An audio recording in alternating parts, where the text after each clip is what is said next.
I hope all of you had a chance to read John's article. John, that article touched me a lot because all of us have had this experience who pastor churches. Something I was thinking of, and I've said this many times to people, in every church, you have people that are broken, like Alex, who are difficult, who don't, who the rest of the group who wants to be cool and educated and smart and sophisticated just doesn't quite fit in.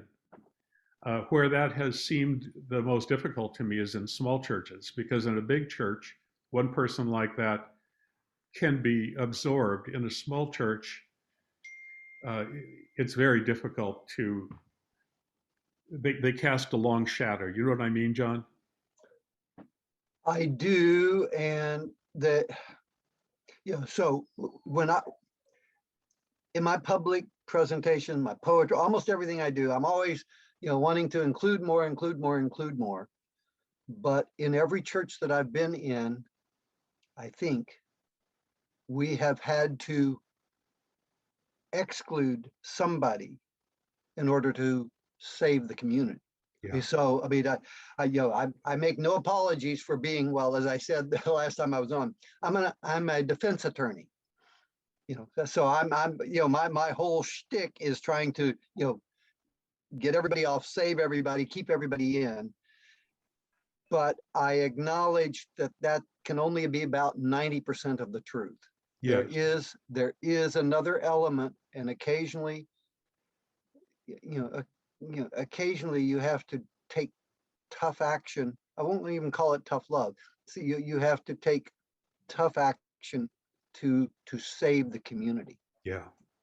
I have encountered that many times, and I could tell you some of the most astonishing stories. We were talking about New York City just before we got on, and New York City has a big chunk of my heart still lives there. Lauren, you mentioned that sometimes it can be intimidating. Sometimes the people are brusque, bordering on rude, and I remember, I grew up in the South, and so yes, when I first went to New York, I was struck with the rudeness of folks.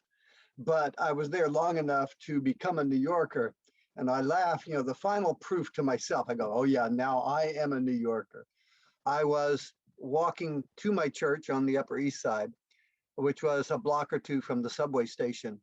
And as I turned the corner, headed up the East 87th Street, I heard somebody from out of town asking some construction workers there where the subway station was. And in that particular location, it was inside a building, was not real obvious. The construction workers were not from that area. They drove in the morning, and so they didn't.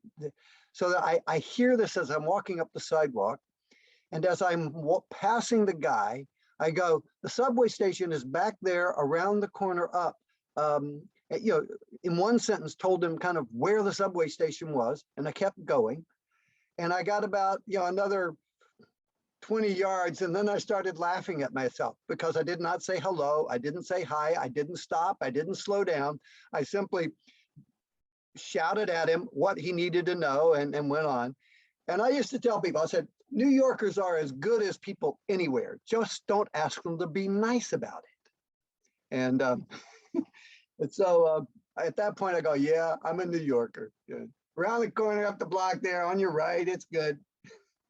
But don't slow me down. All right.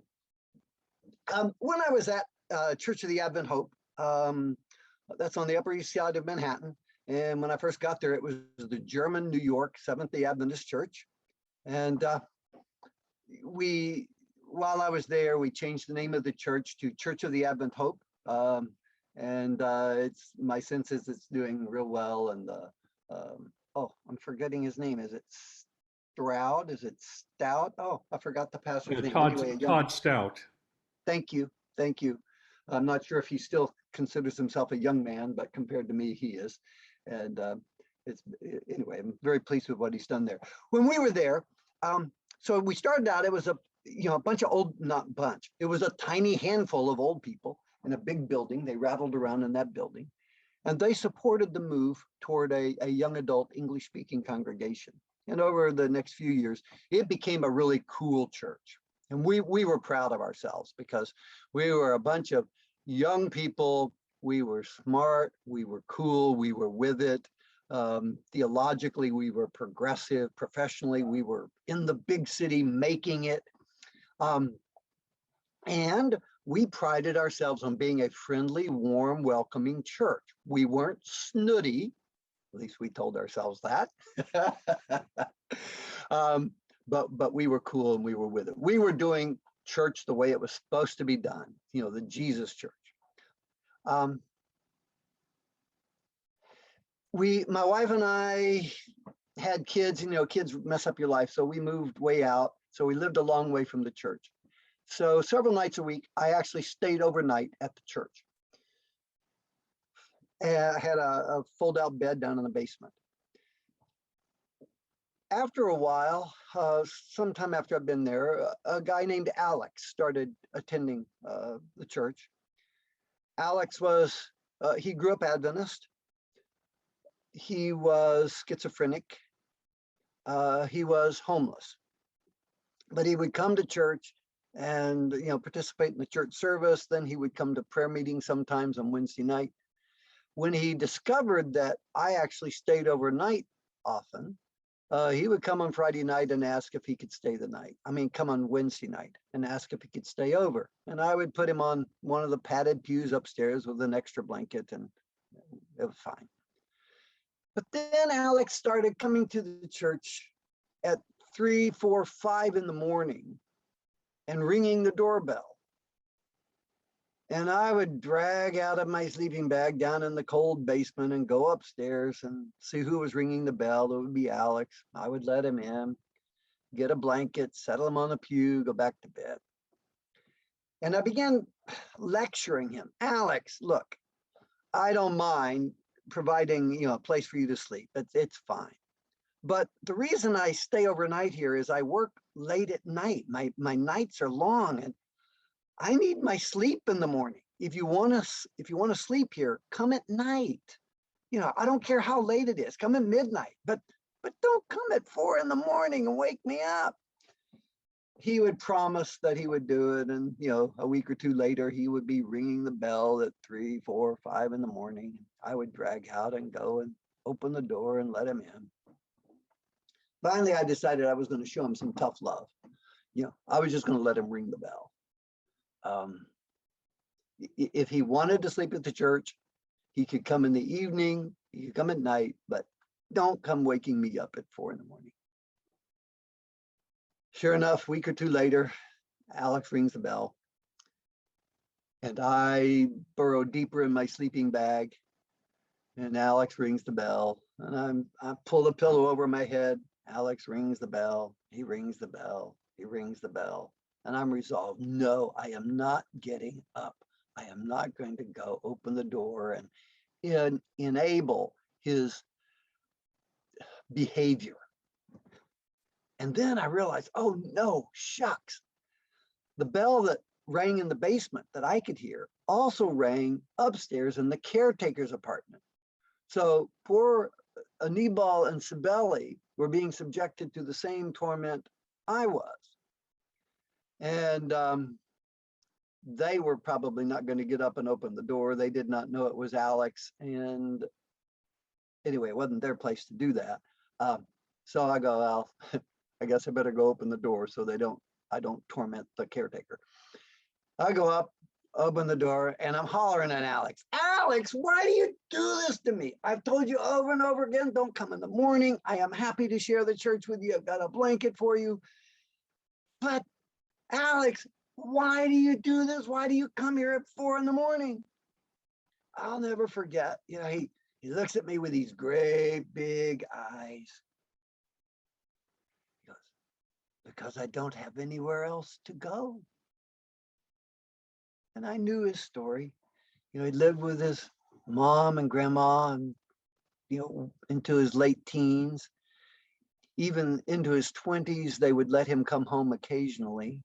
But then his behavior became so unmanageable, they couldn't have him in their apartment. And so he was truly homeless. There was nowhere to go. And so he came home to church. You know, I've long been fascinated by the line in Robert Frost. Home is the place where when you have to go there, they have to take you in. And then I go, of course, to Jesus' words, the first beatitude. Blessed are the poor in spirit. Theirs is the kingdom of heaven. And I want to spend a while with those words. Blessed are the poor in spirit. The spiritually bankrupt. Now I know many of us have read commentaries that want to soften the words of Jesus here. And what we say Jesus meant, of course, Jesus didn't say this, but what he really meant was, blessed are those who have such deep spiritual insight that they realize they are not rich. And so basically, this is a blessing on the non-Pharisaical good Christian.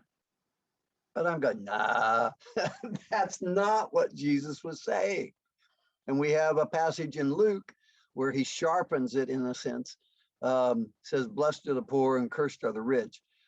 Jesus was making, when Jesus says, blessed are the poor in spirit are people who are spiritually bankrupt. They are losers. They are the defeated ones. They are the hopeless ones, the ones that are suicidal. They are the people who loathe themselves. And the people who are loathed, they are those who are mentally ill. The poor in spirit, this is the, in my opinion, it is the most powerful statement of, quote, the gospel that you can find in scripture. This makes Paul look very, very pale in significance. Jesus says, blessed are the poor in spirit, the spiritually bankrupt. Theirs is the kingdom of heaven. Now notice that last part. He doesn't say they are the target of ministry by the kingdom of heaven.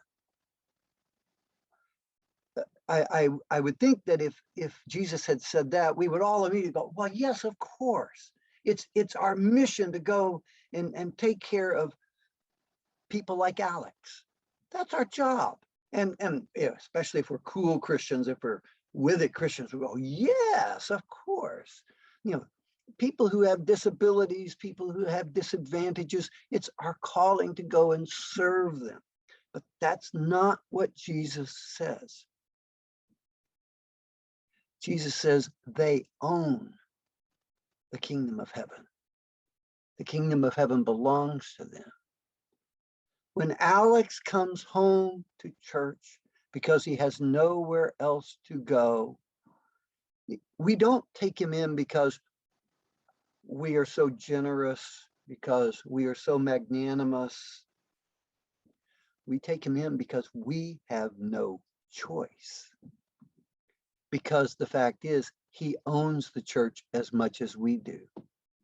And that's where this passage really unsettles us. I'm, you know, when I think of who is here at this Adventist Today Sabbath School, yeah, most of us are professionals. Most of us have done fairly well in the ways of the world in terms of education, finances.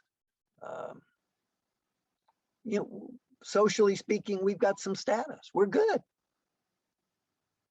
And we think, well, we should take care of the poor and the lonely. And yes, that's all true. But notice that the spiritually bankrupt own the kingdom of heaven, at least a piece of it. They are not merely the target of the kingdom of heaven. They own it. And I would argue the same is true of the church. And this can unsettle us. When I was at Advent Hope,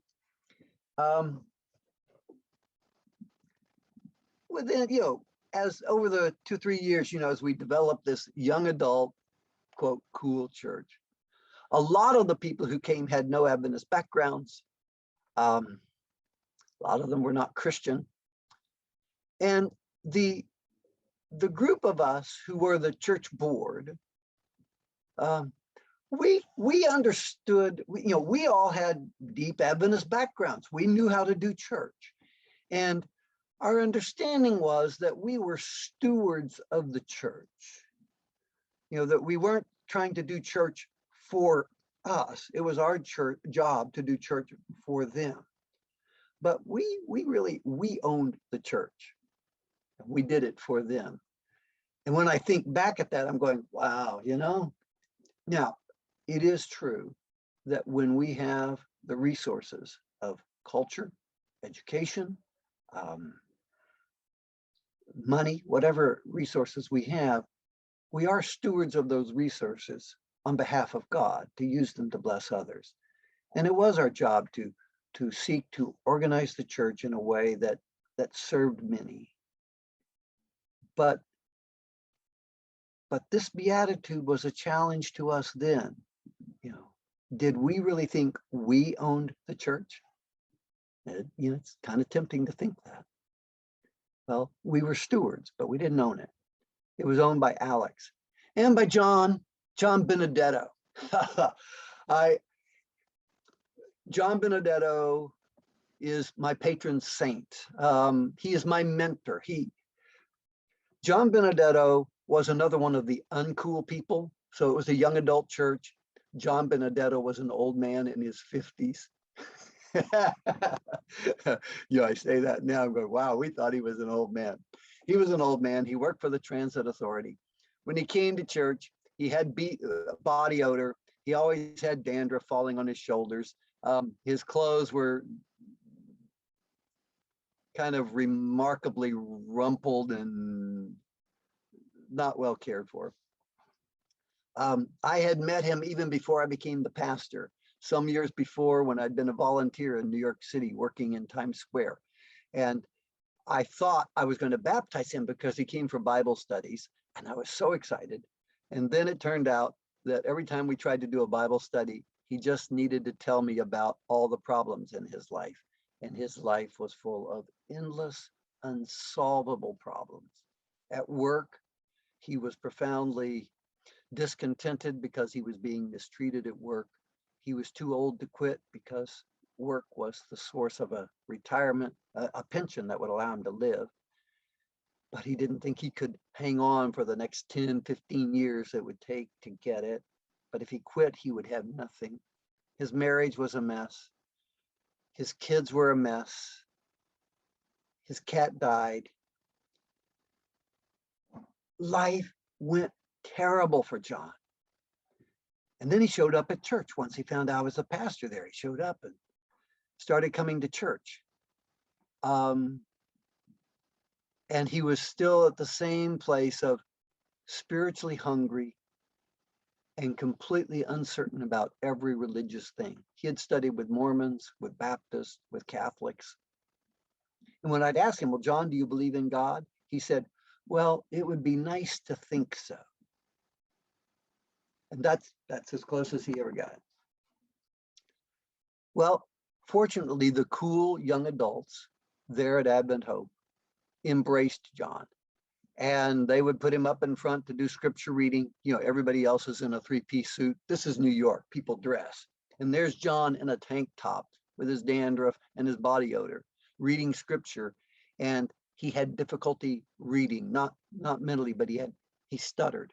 So he had a hard time speaking, but they would put him up front to do scripture to make him included. It was wonderful that these young people did welcome him. Finally, probably, I don't know, 4 or 5 years in, after church one Sabbath, he said, I think I want to get baptized. And you could blow me over, you could have knocked me over with a feather, because John always had told me that he didn't really believe. He wanted to, it would be nice to think that God was real, but he didn't believe. So I set up an appointment to visit with him, and I said, John, what happened? So do you believe in God now? And he said, well, it would be nice to think that God was real. I mean, he had not moved a millimeter, same place.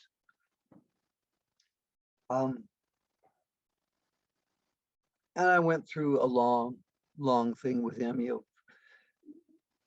1 John 1:9, God has, if we confess our sins, God is faithful and just to forgive us our sins and cleanse us from all unrighteousness. John, have you confessed your sins? Yes. Does it say that if you've confessed, God will forgive you? Yes. Do you believe that God has forgiven your sins? Well, it'd be nice to think so. So John, why do you want to be baptized? I mean, you don't believe in God and you're not sure you're forgiven. And why do you want to be baptized? He said, and again, I guess before I say what he said, I need to emphasize the history. So he had grown up in an abusive home, horribly abusive home. He had been involved, he was in a long-term marriage that was full of abuse. His oldest daughter had ripped him off for tens of thousands of dollars. At work, he had been ripped off of a lot of money. He had been attacked twice at work and sent to the hospital. Once they tried to burn him alive.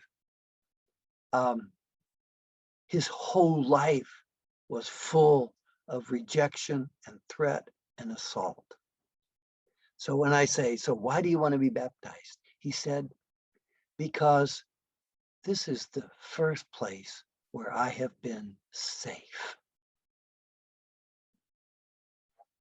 Now, it's hard for me to imagine somebody more spiritually bankrupt than John Benedetto. And Jesus says to John, John, the kingdom of heaven is yours. And it's our job, of course, to repeat that message of Jesus. The kingdom of heaven is yours.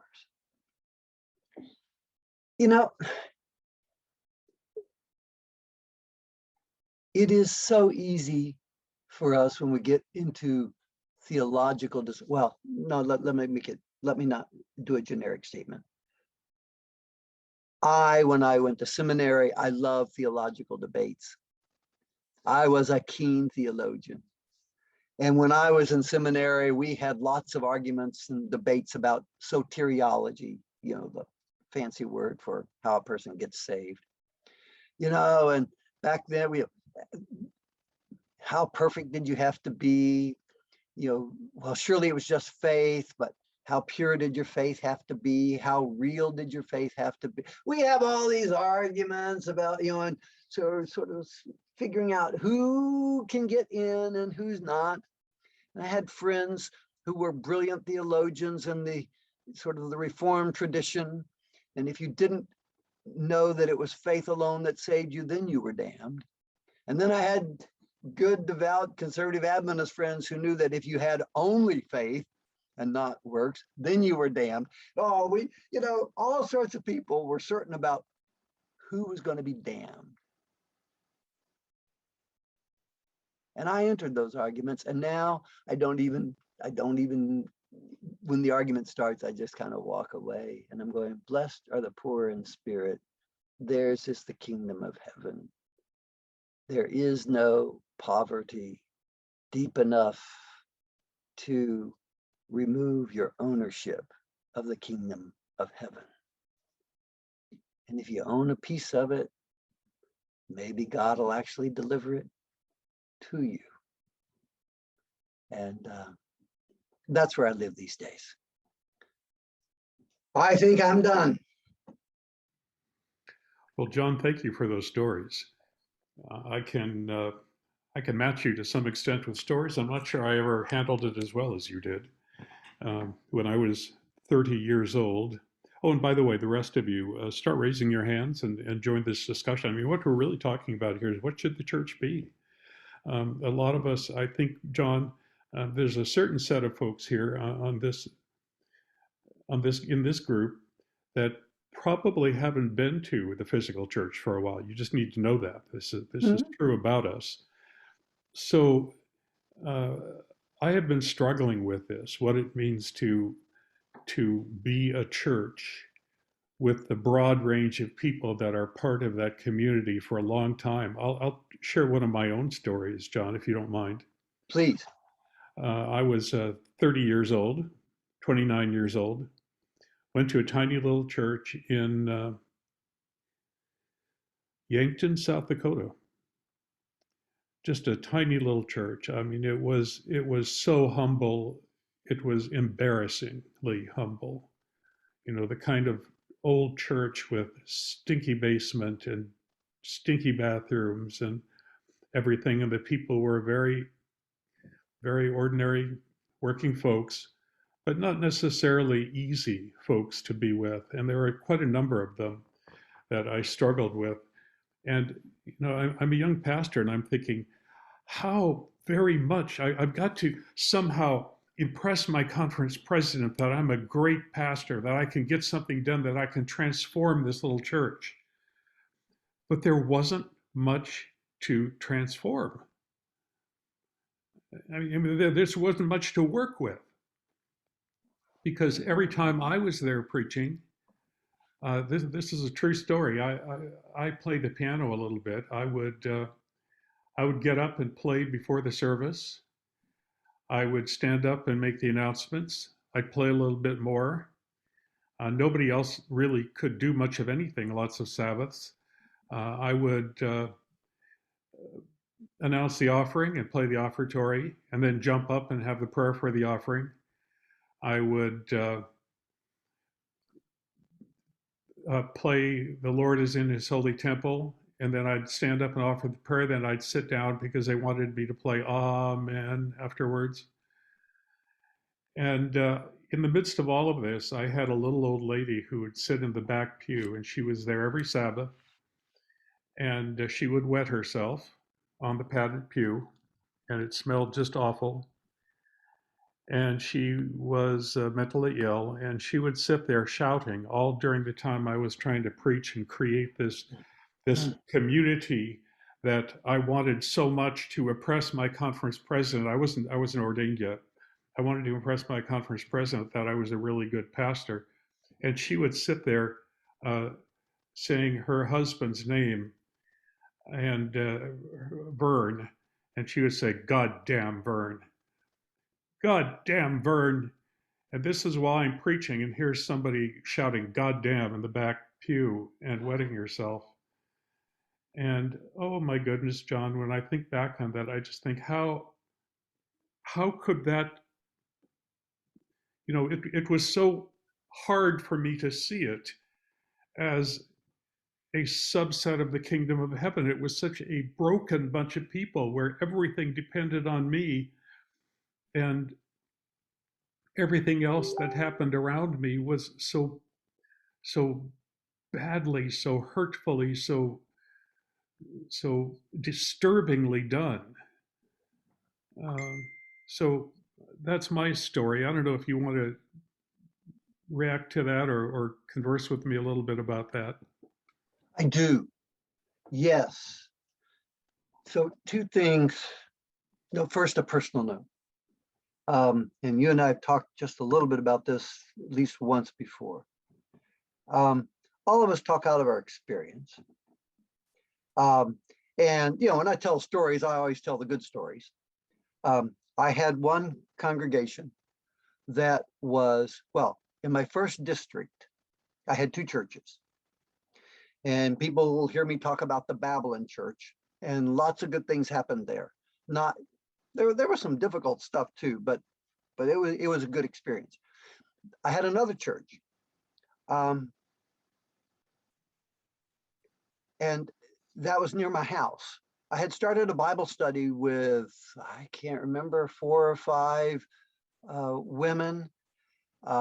They came to our house for Bible studies every week, you know, and I'm all excited like you know, I'm not ordained yet. And here I'm studying with these people, and they're moving toward baptism. And I kept thinking, you know, but eventually I'm going to have to take them across the street to church. And when I do, that'll probably be the end of it. And in fact, that happened. They went to church like 2 or 3 weeks, and that was the end of it, because that church was, I mean, the details would be different, but you know, it was socially, I'll leave spiritual out, you know, let God be, you know, socially, it was profoundly dysfunctional and toxic. and you could feel it when you walked in the door. Mhm. And I could do, I did it like you. I mean, I did everything I could think of. Nothing I did made the slightest difference. Yeah. And that church had a majority ethnic group, that was different from standard vanilla American. And after I'd been there for 2-3 years, we got some funding to bring in somebody who wanted to be a pastor, who was from that ethnic group. And I thought, oh, he'll come in and he'll be able to. He came in and could do nothing, except he did figure out what was going on. I couldn't even, I didn't even know what was going on. I could just tell it was toxic. And then they wouldn't ordain him because he wasn't producing anything. And I finally went to the conference president. I said, you're talking about ordaining me because things are going well. You're not ordaining this guy because things aren't. Remember when I was at that church, I had less results than he did. You can't. Now, but then there's the next thing that I need to say, Lauren, and I don't know how my route in Adventism has been extraordinarily privileged. And so there is a certain, I'm an opinionated guy and I talk, but in the back of my mind, there's a certain diffidence about everything that I say about all of this, because I know that my own experience is, I think, rare. I'm an odd, eccentric, creative personality that the Adventist Church treated kindly. Well, there have been some administrators who tried to get rid of me, but the local people have always protected me. So I've never felt, so I'm just, anyway, I think that it's important. Well, for instance, I talk about this nice God. I remind myself of Maxwell, servants are friends. And, Maxwell painted this wonderful picture of God as the old white doctor taking good care of all his patients. He knows nothing of a God who is a judge, nothing of a God who is a policeman, nothing of a God who, uses his power to shut down evil. Well, because in his world, he didn't need that. And when I was at Advent Hope, most of us were these young, cool people, but we had these other people who kept reminding me with their life that they might need a different God than I needed. Yeah. And at least some of them needed a God who was mean enough and tough enough to deal with the slumlord that was wrecking their life, or the abusive father. So I do, I'm speaking out of my experience. I have been treated kindly and gently throughout. And so now I'm wanting to be kind and gentle and inclusive to the poor people I see getting beat up. But that is not the whole story. At least intellectually, I know that there sometimes, well, like I say, in every church, at some point in my time, to be faithful to the community, I had to pick up my billy stick and be a policeman and bop somebody over the head. Yeah. It's very hard. I will just add one more thing. This isn't directly on the poor, well, it is kind of about the poor spirit thing, but in my last year there, I was told I had to baptize at least 10 people in order to be ordained. And I'm embarrassed to say that I did, and I think at least 5 or 6 of them probably were mentally ill. And I'm embarrassed of that, but I would never have left North Dakota or South Dakota if I hadn't had these baptisms. But I'm not saying I did it cynically. I was optimistic. Yeah, sure. I was hopeful that the Lord would help them, but I don't think they ever continued to come to church after I was gone. Oh, well, and let me, boy, one thing that I wanted to say,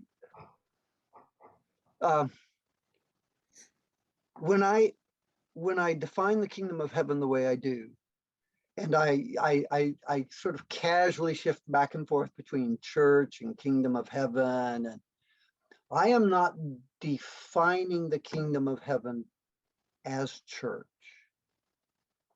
In a sense, well, and now I think this is hard for us as lifelong Adventists to hear, but I want to try to say it. What I'm really saying is the kingdom of heaven is large, and the Adventist church is a little subset, a little corner of it. And because we call ourselves a church, we are obliged to pursue the ideals of the kingdom. But I don't, for even a second, imagine that the church, even, well, certainly not the denomination, and even the local church, is not the kingdom of heaven, except meaning it's this little piece of it. And once I embrace that, that means then when my local congregation is not a healthy place, is not a place that helps people to flourish spiritually, I'm free to move on because my primary citizenship is in the kingdom of heaven and not in the denomination. And I guess I'm more and more, our denomination is a mess. It's a wreck. And if I need the church to be, if I need the church to be anything in order to be part of it, I would need to leave, because all of the ideals I had as a young person, we as a church were a community of truth. It's clear that no longer is true. We as a church are a community of people pledged to love our neighbor. That's not true. Gender equality. I mean, you can just go down the line. There are none of my ideals as a young person that I learned in church that the church lives close enough to that I could go, oh, I'm going to be in this church because we have those ideals. We don't. I'm here because, hey, that's where I landed. And I'm going to serve the kingdom of heaven here, whatever here looks like. And like you, I mean, these days, I don't go to church in the sense of going to a building. But anyway, so I like to think that if we really, live with these words of Jesus, and the Beatitudes are, it's kind of a hobby horse of mine. I repeat them almost like a mantra. When we live with those, and then we connect with other people, and a lot of little I shouldn't say it, a lot of local congregations are healthy places, and a lot of them are sick. Yeah. And I'm going, okay. But it's very hard for some of the folks that I've met many people who've say I'm looking at my list of people here, and I see people like Dr. Hain, and who has available to him the Walla Walla University Church and a bunch of other churches, and Olive Hemmings, who has Sligo and all kinds of places she can go.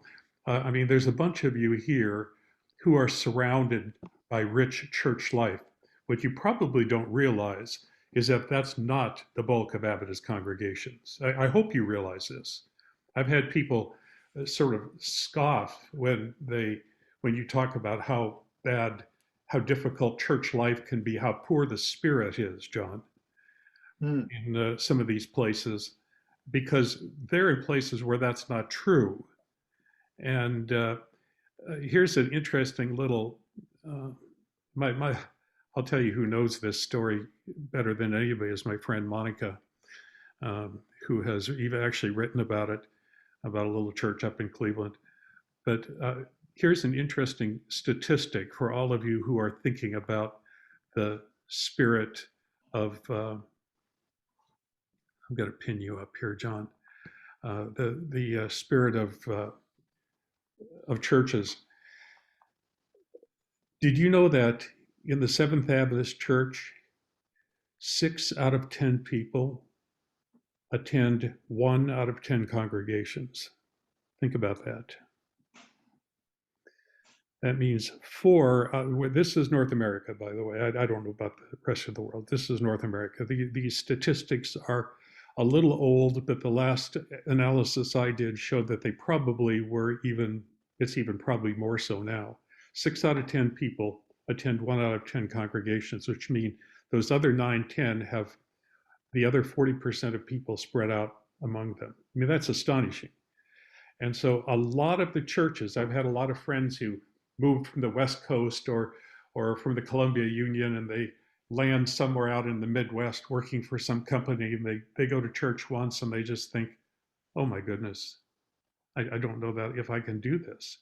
So John, as a pastor who spent 40 plus years trying to build up churches, uh, my heart just aches for these 9 out of 10 churches who are just struggling and struggling and struggling, and nobody ever talks about them. Nobody ever features them doing anything good. They're barely hanging on by their fingernails, ready to slide down the slope at every moment. And every gray-haired person who dies is one step closer to shuttering that church. And so where do you find, I mean, the whole thing is poor in spirit, you know? Well, it is. And that's not a fun place to be. But I guess it's interesting. At one point I was wanting to pastor a church in the Washington conference, that was closer to my house. And the president basically told me there was no church in this conference that I could pastor other than the one where I was, because I would not be accepted in any other congregation. Wow. And that's and we go, oh, this is the Pacific Northwest. This is a no. So, and when I go home to my hometown, and if you're listening, I'm sorry, but this is the way it is. I have relatives who go to church there. I cannot go to church in my hometown because I tried, and going to church makes me less of an Adventist. By the time I'm done going to the service. Yeah. It is full of doom and gloom and fear, and I'm going, I can't go to church there. And this is the church I grew up in, and it was at the time that I grew up. My sense was it was a welcome. It was a good place to be, but it has become a place that is dark and gloomy. Well, I'm going to bring Olive Hemmings in here. I'm going to ask her to unmute. Hi, Olive. You are not at your coffee. You're not at your coffee shop in where was it? Paris today. Yes. So join us in this conversation. Yes, I'm listening to this conversation, and I'm on my cell phone here because I'm having some network problem. I forgot to get the name of the presenter off because it's on my screen somewhere here. John Mclarty. Yes, John. I really enjoyed the conversation you just had with Lauren. But what I find is that this interpretation of Matthew 5 verse 3 is an improvement on the privileged theology that has been passed down to us, that the poor in spirit, I see here a decided walking away from Luke's version of it. Luke says, blessed are the poor, period. And what I find is that the privileged theology tends to interpret Luke, blessed are the poor, in light of what I find to be an insufficient interpretation of Matthew. We have to interpret Matthew as poor. I think what the big problem here is that there's a bifurcation between spiritual and social. Now, Matthew and all the Gospels are prophetic works. In the teachings of the prophet, there is no difference between spiritual life and social life. And when Matthew says, blessed are the poor in spirit, that has to be read in light of Luke, but not only in light of Luke, even closer home, in light of Matthew 25. I was naked and you clothed me. I was hungry and you fed me, and so forth. But John, even if you read the text, the verses before, these were people following him. They were sick, they were diseased, they were full of pain, paralytics, etc. And as I say, I really find your presentation poignant, heart wrenching and important, but I still think it's a slight improvement on the privileged theology that came down to my grandparents, that the poor in spirit are those who perhaps recognize their need of God or something other than the real social needs of person, because in the Roman Empire, Jesus was addressing an empire of systemic injustice. And so when Jesus says in that same sermon, seek first the kingdom of God and his justice, that word is not righteousness. Again, the translation of the word for that righteousness, again, is a gentrification of a word, an ancient Near Eastern word that actually means justice. So when Jesus says to his disciples, seek first God's kingdom and his justice, he's saying, put away the need for material things and take the spiritual path. So that is why Matthew said, blessed are the poor in spirit, meaning blessed are you who have put aside greed, the anxiety over material things, over survival, and have instead sought to live a life that is concerned about justice, about taking care of the poor and the powerless and the marginalized. As I said, your presentation is an improvement on that. But I find that the exegetical path was a bit disconcerting to me, and still sort of hung on to that privileged theology where we're not talking about real people who are poor or victims of systemic injustice, where, you know, it's like this kind of theology, even when we say we recognize poor people, it's like a theology that is still not recognizing that what this beatitude is calling us away from is from the anxiety for survival, where we dominate each other, where we don't care about others and so forth. It's a social message, which is not separate and apart from what is spiritual. Those two things are never separate in the prophetic oracles. And this is a prophetic oracle. And so I really like us, and like I said, I say I like what you presented, but I get very concerned when it moves away from the very central thing and still clings a little to the privileged theology, where we don't see blessed are the poor in spirit as really referring to literal poor. He's saying the same thing Luke said. And yes, you did mention Luke, but sometimes we need to start with Luke.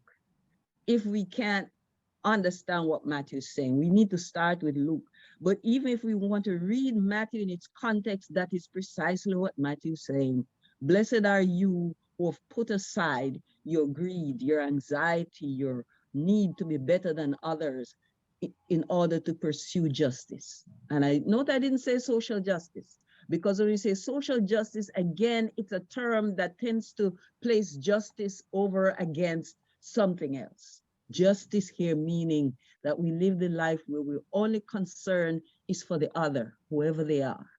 And that's my platform here. And by the way, I did make a presentation 2 weeks ago. If you go on the Sligo website, where what does God's justice look like? And under the subheading, justice is for the poor, God's justice is for the poor. So on the Sligo website, Adventist AAW, Association of Adventist Women, where I did look at that from the very strict exegetical, contextual, literary and historical contextual standpoint.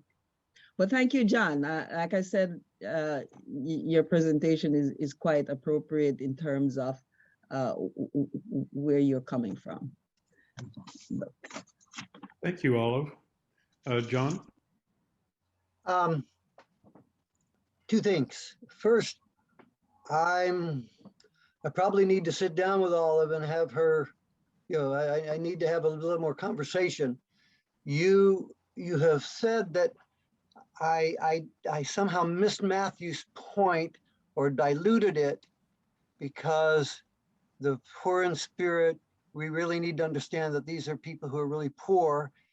And I'm going, all of the examples that I used were of people, I used no theological categories.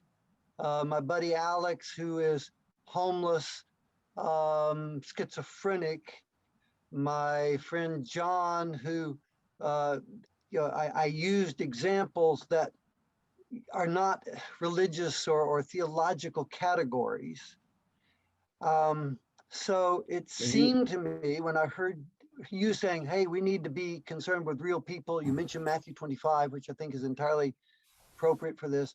The people that I was insisting owned the kingdom, not that we out of our charity would do something for them, but the people who own the kingdom are precisely people who are, profoundly disadvantaged. I did not highlight the economic element, but certainly the people that I cited are people who are poor. The second thing, and I'm a little nervous. I don't think we interpret Matthew in the light of Luke, nor should we interpret Luke in the light of Matthew. I'm really a fundamentalist. I'm going, let's take each text. And I mean, that doesn't mean we can't, have insights from the two, but it seems to me that what Matthew does is he broadens Luke's category in a sense. Luke says, blessed are the poor and cursed are the rich. Matthew says, blessed are the poor in spirit. I see this poor in spirit as including those who are economically disadvantaged. But in this case, it's those who are economically disadvantaged or disadvantaged in any other way, socially, so mental illness, social standing, place of origin, birth, passport, all of those things. I've lived my whole life as a life of privilege. So again, I welcome people who come from other places to correct my vision, but I recognize that there's a huge 99.9% of humanity has not enjoyed the advantages I have, and so I'm sure I'm blind to some of that, but at least my head's trying to open to it.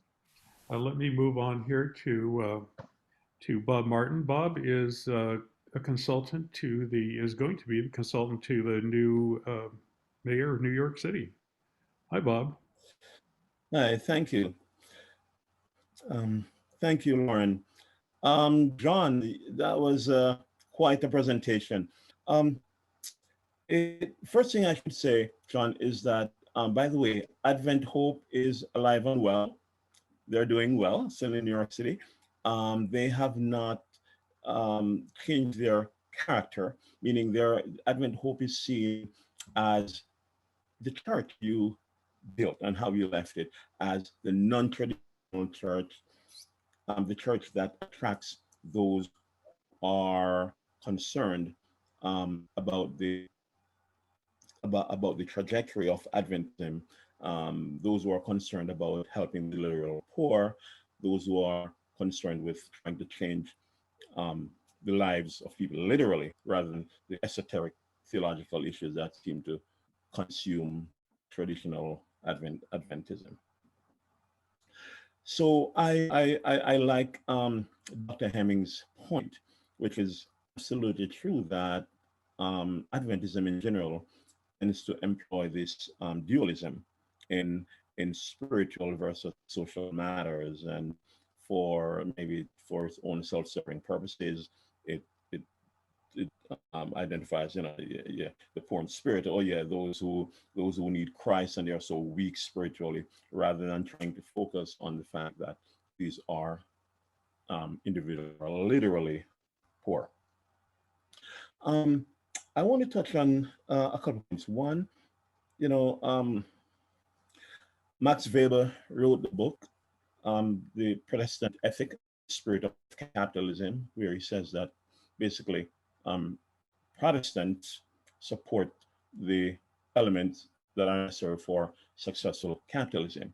I say in a way to say that traditional Adventism, for many of us, certainly my experience, and especially in the big cities and the big churches and the big centers of the city, Adventism is somewhat seen as a middle class, like a middle class religion, We know it empowers individuals. It builds us up through the emphasis on education, through the social progressiveness, to be ambitious. And many schools, including the wonderful Northern Caribbean University, starting out as a training college, its claim to fame, among other things, especially historically, is that it took individuals who did not pass what we call common entrance to go to a regular high school, individuals who did not have strong academic foundation, took them, built them up. They became successful individuals in all the major professions, including preachers. So we see the traditional view of Adventism as a middle class religion is that its very nature is such that it supports growth and development. Now, that being said, it is not surprising that its core does not appeal to the Alexes of the world and those with whom you try to help and those, for whom you had some such concern. So it is really not surprising. My question is this. That being said, how could we reasonably expect the corporate church to transform itself in such a way that its focus will become directed to the Alexes of the world and those what we call this social and economic underclasses? Because that's not the natural constituency of the middle class Adventism. No, that's a good question, John. How can that happen?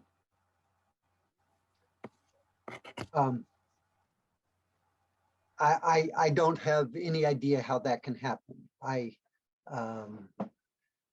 Especially now that I've retired, my focus is entirely on what can I do apart from the corporation. I don't really have any notion of how to change or improve the corporation. I leave that to those who are still young enough, and involved and employed. At this point, I'm, so, I look at a local congregation I'm involved with, and it is engaged in ministries to, well, the big thing we do is we provide housing for people who come to Seattle for medical care. We provide free housing for them. Well, so that's something that's concrete, and why I can get my head around that.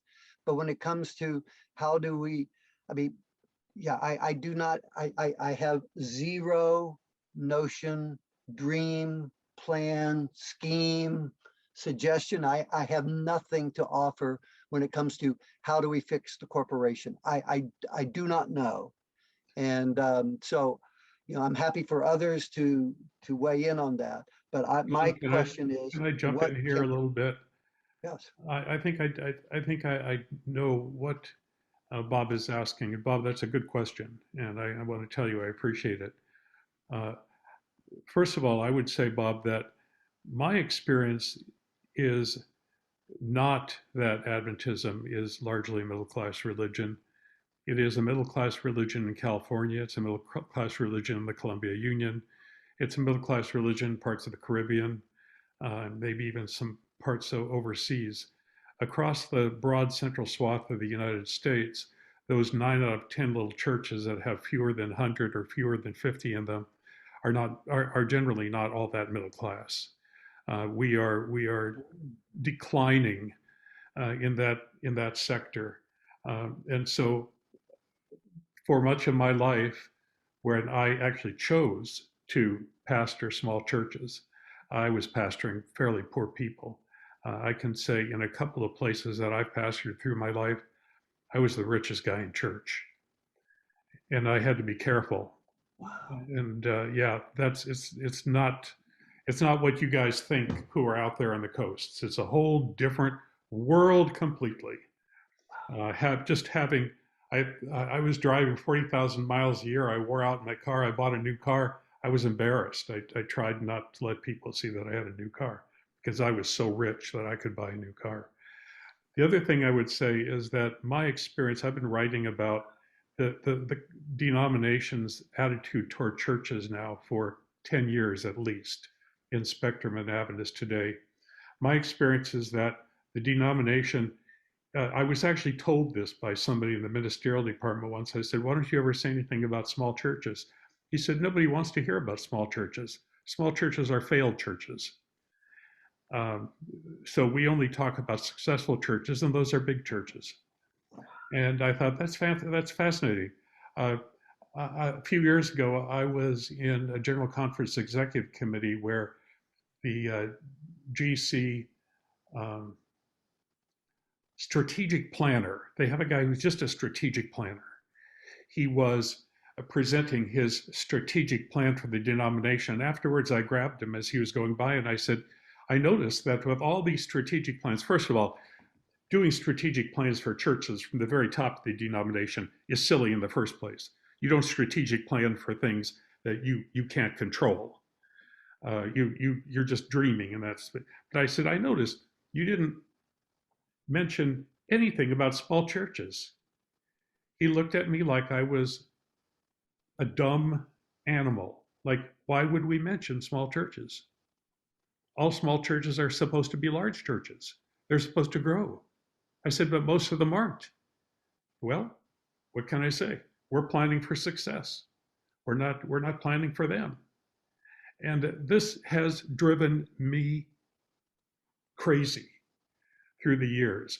9 out of 10 of our North American division churches have fewer than 100 people in worship, and nobody ever talks about them, and they don't care about them.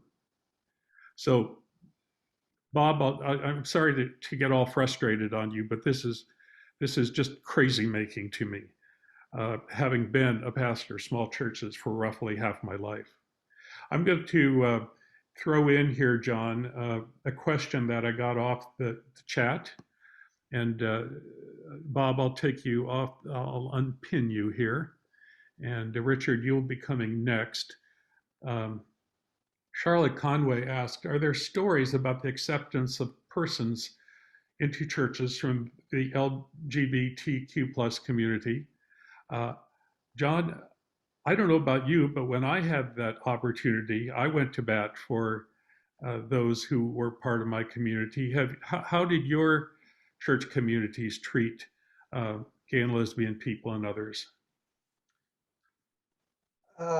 Boy, yeah, at Advent Hope, we had LGBTQ persons who were flamboyantly out, and we had people from the same community who were profoundly closeted. And as far as I know, that's a long time ago now. As far as I know, at that point, well, first let me say I don't believe that I ever made any public statement about my position. At that point, I was more accepting of the denomination, but less accepting than I am now. And at the same time, like I say, we had a substantial number of people in the congregation who would fit that category. And again, like I say, some deeply closeted, and my own education in these issues came from my personal relationship with the people that were in the congregation. There are churches that do very well at that, like Glendale City, who are extremely open and embracing. But as somebody pointed out to me one day, one of my gay friends, he said, that's not a whole lot of comfort to those of us who aren't where there is no Glendale City. And I understand that. And I just have to say, I don't know how you would do that. I've known small churches that could embrace people who were not like them, but it's tough. Well, and it varies. It is truly congregational. Mm-hmm. And then come back to, kind of the question that Bob raised. So he was asking, what can we do to get the denomination, to shift, or, and I'm going, at this point, I don't have any idea. Yeah. At the level of local congregations,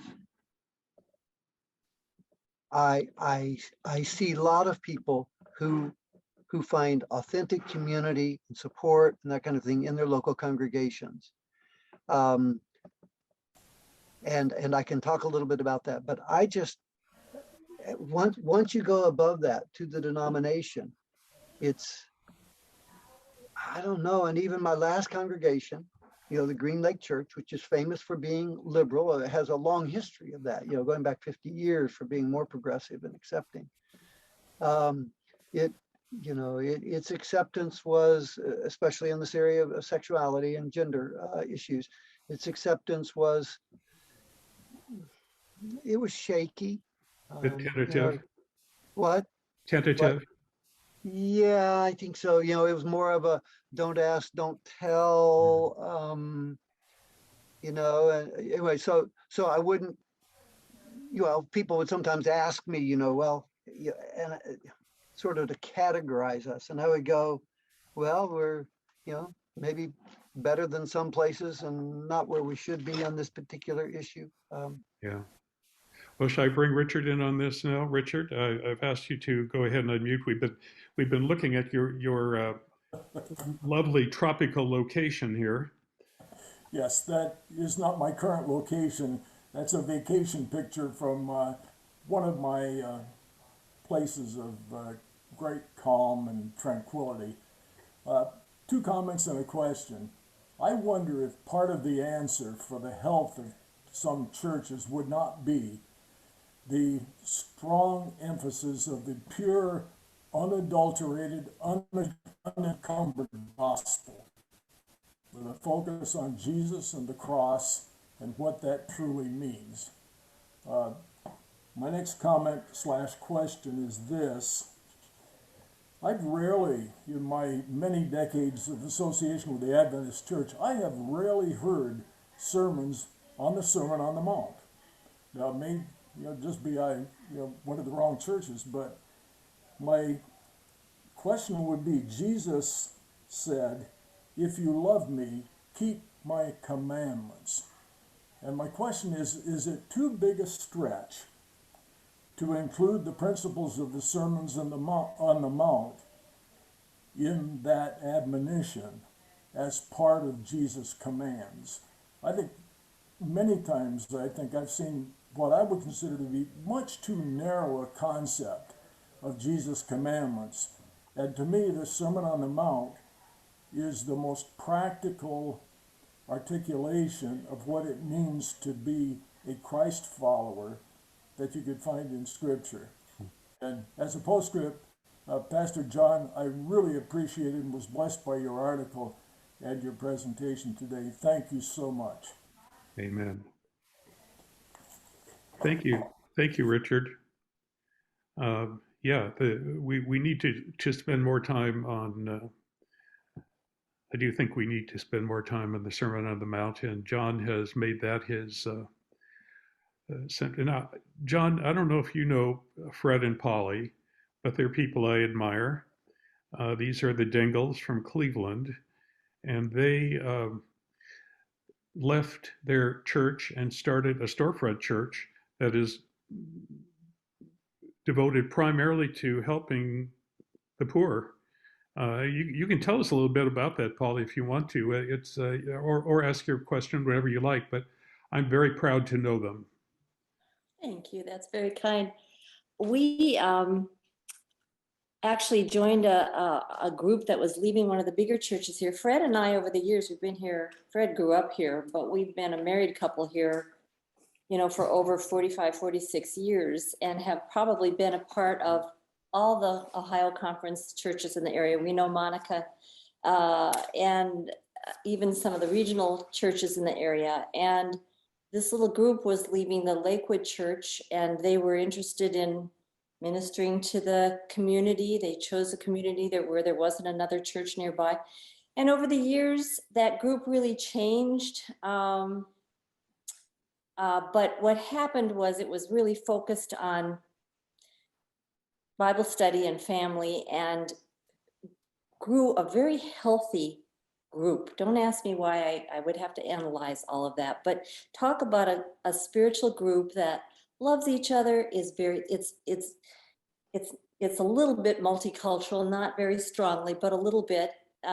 We don't have the young people we used to have. It's mostly gray heads, but it's economically, socially, economically very diverse. And it's a group that really loves each other and works together. It's not a big group. That's not hard for 15, 20 people to do. And 20 is a big day at our church. So it's usually 13, 14 on a good day. And the mission to help people in our neighborhood finally took shape after a lot of Bible study and a lot of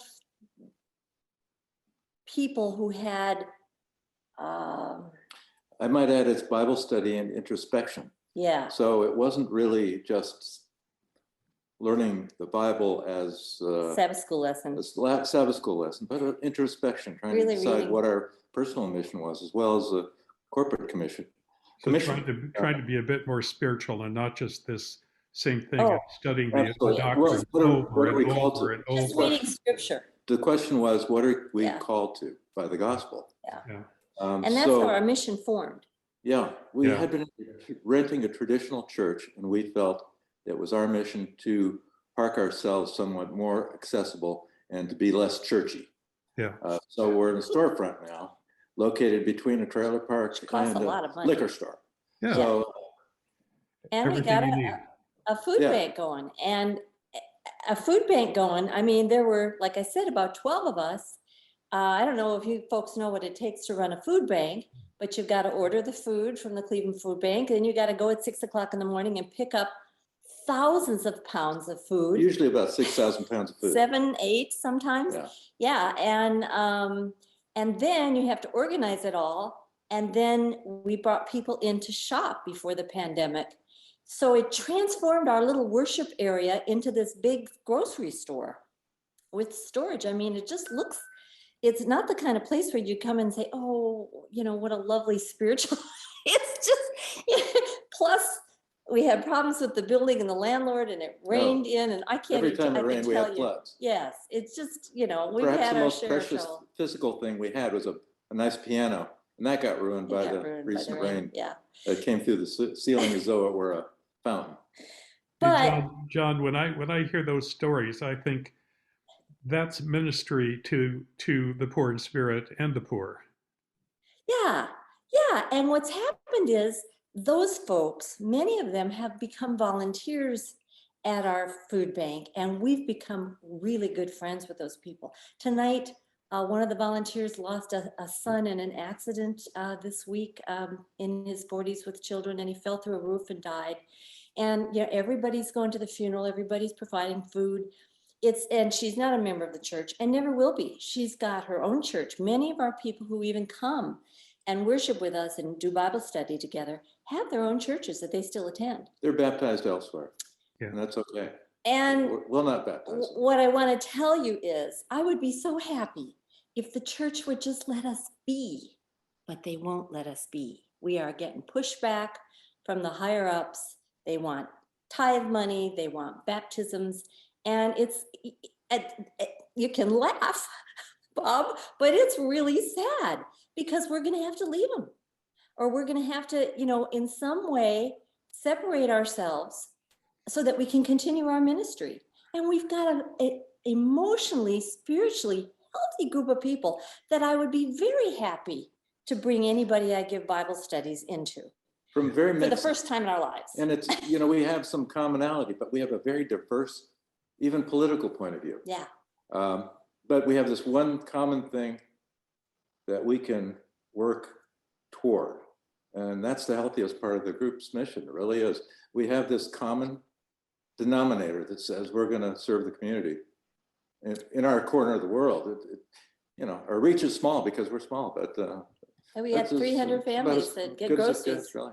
every 2 weeks from us. So, you know, John, it's, John Mclarty, now you know why I admire these people. we, Lauren, it just fell into us. We prayed for God's leading and he showed us what to do. And Yeah, that's, it fell into your lap, but you picked it up, and that's the important thing. that's true. Yeah, I appreciate that. John, joining here. I'm just, I should mention this, and Fred and Polly will back me up on this. The Ohio Conference does not have a single strong flagship church in the largest metro area in our state. Yeah. Cleveland, Ohio. There is not a single strong flagship church. Yeah. We only have big flagship churches where we have institutions like Kettering and Worthington, because there used to be an institution there. So John, Yeah. join this. Boy, two things that come to my mind. I'm going to go to maybe the less important one, what you just talked about, flagship churches, or, Adventism in North America, Anglo-Adventism anyway, tends to be a feature of, well, the big churches are all derivative of Adventist institutions. They would not exist apart from the Adventist institution. Southern California, grew quite dramatically in the 40s, 50s, and 60s, and there were a lot of big churches down there. And some people thought it was evangelism's success. And then somebody else analyzed the demographics and said, actually, most of the growth in Southern California in the big churches, with Vallejo Drive and Glendale, and a lot of the churches that became big churches, they became big churches because of all of the Adventists who left the Dakotas and went to Southern California. And Dakotas of the Midwest. And we, my people. Yes. And they took their strong Germanic Adventist, thing to Southern California and built the churches. And I think it's, now this is maybe a little discouraging, but I'm hoping it comes across as affirming of the Dingles there. Adventism, in my opinion, is really finished in North America as a system of thinking. It does not draw, it does not attract, it is not compelling. So I was, my last church, the Green Lake Church, is a prosperous, thriving church, and it is not associated with an institution. So you go, oh, look, here's a standalone Adventist church, that's making it in a secular urban center. But then if you look, where do those members come from? They do not come from baptizing people in Seattle. They come from welcoming all the young Adventist people who moved to Seattle because of the economic growth of Seattle. And so the prosperity, and I'm not meaning that just money-wise, or not even primarily money-wise, the prospering of the Green Lake Church is not because Adventism, I was this great preacher who managed to preach to Seattle. No, I wasn't. I was preaching to Adventists who had moved to Seattle. And so, there's enough, anyway. So it seems to me, those of us who have our roots in Adventism, Adventism has given us a lot that is valuable to us. And for some of us, it's given us a lot of wounds. For some of us, not many wounds. I'm one of those. It was privilege. So I can be part of this community. But if I'm going to be a citizen of the kingdom of heaven, I really do have to decouple that from the notion of the prospering of the denomination. Whether the denomination prospers or not, it's, oh well. The Dingles, Jesus dumps something in your lap, and then you decide to pick it up and go. And that's about the only thing we can do. Yeah. But it is enough, and it is blessed. It's a sweet thing to do, but we have to let go of that vision of the triumph of Adventism, because it ain't going to triumph. Hey, Polly, can I ask a favor of you? In the chat, put your email in case somebody's got $1,000 they'd like to send to the food bank in Cleveland. Just in case, you can also send it to Adventist Today, but you see, I'm not selfish. I'm willing to share. I'm willing to share. John, I liked what you said about North Dakota Germans. We make good Adventists, or we used to. We're stubborn. We like rules, and we work hard. Yeah. And so wherever we located ourselves, we ended up doing well at whatever we did. But we're probably not as open-armed as we ought to be. I'm going to add Karsten. Now, Karsten, I'll unpin you, Holly, and I'm going to bring Karsten in. Now, he comes from Karsten and his. I knew Karsten and his brother, and they come from Denmark. World is a little different there. Talk to us a little bit, Karsten. Yeah, I mean, the topic today and many of the topics we discuss here are something that touches me deeply. And, you know, I started as a young person as an ultra-conservative, intolerant Adventist. And as life gave me a little bit more wisdom, I probably migrated across the middle to being a sinful liberal. And I think many of us and Adventists today share a lot of that common baggage. And I think we feel challenged by the contrast of the gospel of taking care of the poor in spirit with the contrast of what we see. And as some of you probably noticed, the recent annual council, which I made the great mistake of spending much too much time listening to, and the blood pressure went up from one sermon to the next. Yes, but you wrote a really good article about it, Karsten. Well, I had to turn it into something positive because I found that it was having a destructive influence on me. And part of that was the influence of Smuts Van Rooyen, who many years ago wrote an article in Spectrum about seeing the codependency of his mother to his wife's, her husband's alcoholism. And he sort of repeated that story in the article published yesterday. Mm-hmm. And that article, even though it's probably written 20 or 30 years ago, had a big impact in my life because it decoupled my spiritual life from my relationship with the church. And that, I think, saved me because otherwise I would have left the church a long time ago. And what I see now is, what should one do? 2 weeks ago, I wanted to revolutionize the church. I felt they crossed a line by showing total disrespect to theologians and to science, and we're sort of trying to clean up the church and promote a shaking of the church. And now, after my blood pressure has fallen again, I've sort of come back to do what you can where you are. And I think that's what many of the people here are talking about in terms of we cannot save the whole world, but we can do what we can. And my evangelism, for one thing, I don't think one should think evangelism when you meet other people, because then you have an ulterior motive. Mm.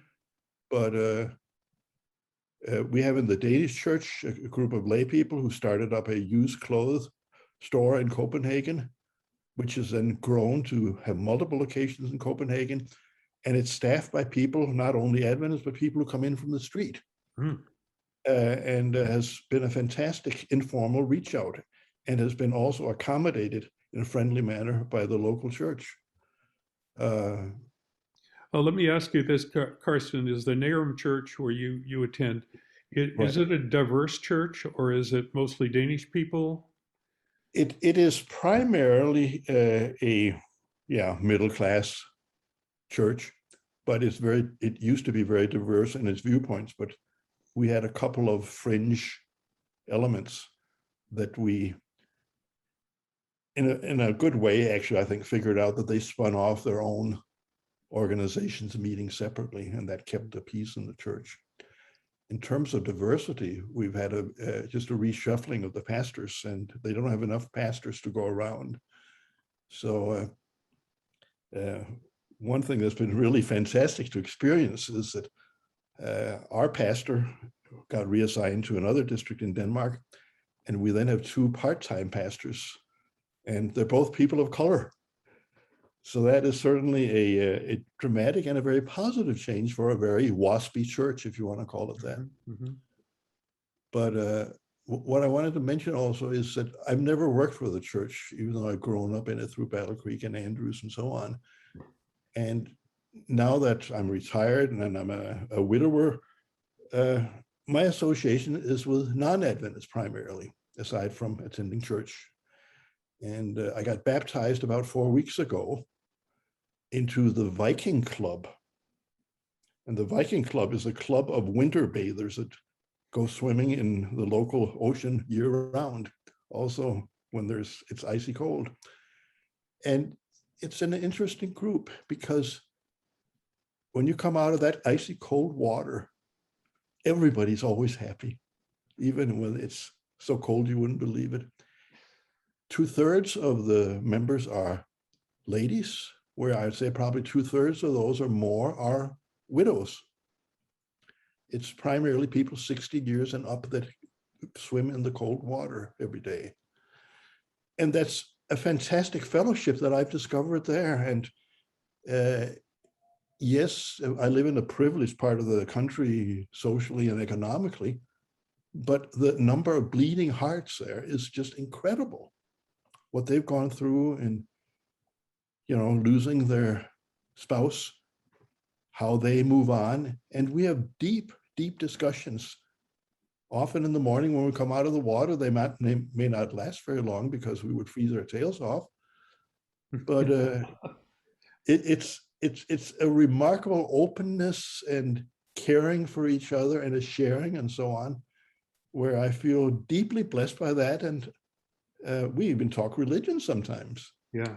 It's John, this makes me think of why is so, both Carson's stories, that his local church, the neighboring church, split over theological issues.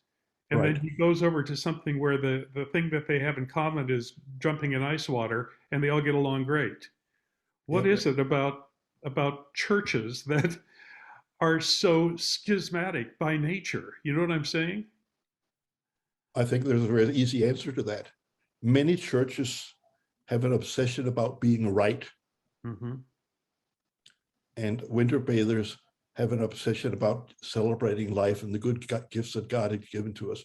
Every morning when we come down there looking out across the ocean, it's a different, beautiful painting every day. And we look at the sunrise there, look at the clouds, look at the waves and so on. We're in awe. And we talk about, almost in religious terms, how beautiful it is every morning. Wonderful. Thank you so much for that story, Karsten. I'm going to, John, do you want to say anything, or shall I move on to John Klim? Just thank you, Karsten. I really appreciated you sharing that. There is something about shared physical experience, in the running community that I've, been part of. Well, the older I get, the less I'm interested in about 90, the one element of Adventism that I've taken with me is the notion that habits matter. And there's a few habits in my life that probably are there only because I was an Adventist, because I'm a very scattered, dysfunctional person. But there were some habits I learned that do me good. But all the various theories about who's in and who's out and dates and times and all that stuff, I just smile and go, whatever. Yeah. John, join the conversation here. Where are you from, John? Hey, I live in Spokane, Washington. Oh, okay. Eastern Washington. And first I'd like to say I certainly have appreciated AT Sabbath School class that I found with the COVID crisis and not being able to go to church, and still don't feel safe to go to church since we're in a COVID surge here. It's starting to trend down. But I really feel blessed by John's presentation today. I'm an internist hospitalist. I work in a very large Catholic hospital, associate director of the hospital's program there. And we see about 15% of our patients, we see all part of society, but about 15% of our patients come out of drug abuse, alcohol problems, the opiate crisis we have in America, IV drug use, meth use, and so forth. And, Catholic healthcare has, they don't have the health message, but they have social justice. Our mission at our hospitals is to serve the poor and the vulnerable. And they encourage us to try to work with our patients that come from these challenging backgrounds and, trying to show empathy at the bedside to people that do things I don't agree with. They're there for their IV drug use, their endocarditis, their epidural abscess, and so forth, is really challenging to me. And I wonder how much of what I do will make a difference, because we know that there'll be little change in them. I mean, their behavior is not going to change much. It's really, really hard. There's mental health mixed with it. But hearing John's presentation that these people own the kingdom, this is powerful. You know, they'll never be in church, unlikely. Many of them are unchurched or don't participate when you talk to them with religion. They have barriers from their behavior and their mental health issues. But to hear that they own the kingdom is so beautiful to me. And I want to thank John for that presentation. Yes. Very inspiring, John. I agree. I agree with John Clem. I was just very touched by that story. Because it's the essence of the gospel. You know, and this world is full of all sorts of things that are unequal, unfair for people. And the gospel is trying to restore that and to realize that, you know, when we're taking care of these people at the bedside, trying to meet their needs, and some of them yell at you, you know, they got all their behavioral issues and their mental health issues, but to know that they own the kingdom, I mean, this is very, very beautiful to me. Hey, let me ask both of you, both John Clem and John Mclarty, this question. How do you react to the idea that sometimes people want to worship together because they have a lot in common, rather than because they have so many broken elements that they need to fix? I mean, we say it's fine if, you know, if you're going to get married, you look for somebody who you have a lot in common and you get along well with. You don't say, I'm going to look for a very broken person that I need to repair so that I can help this other person through life. You know, we gather because we have things in common. It may be something as simple as, I like black gospel music, and we get together, we do that sort of thing, or a certain kind of preaching, or like Polly and Fred Dangle, we gather because we want to minister to people in their physical needs.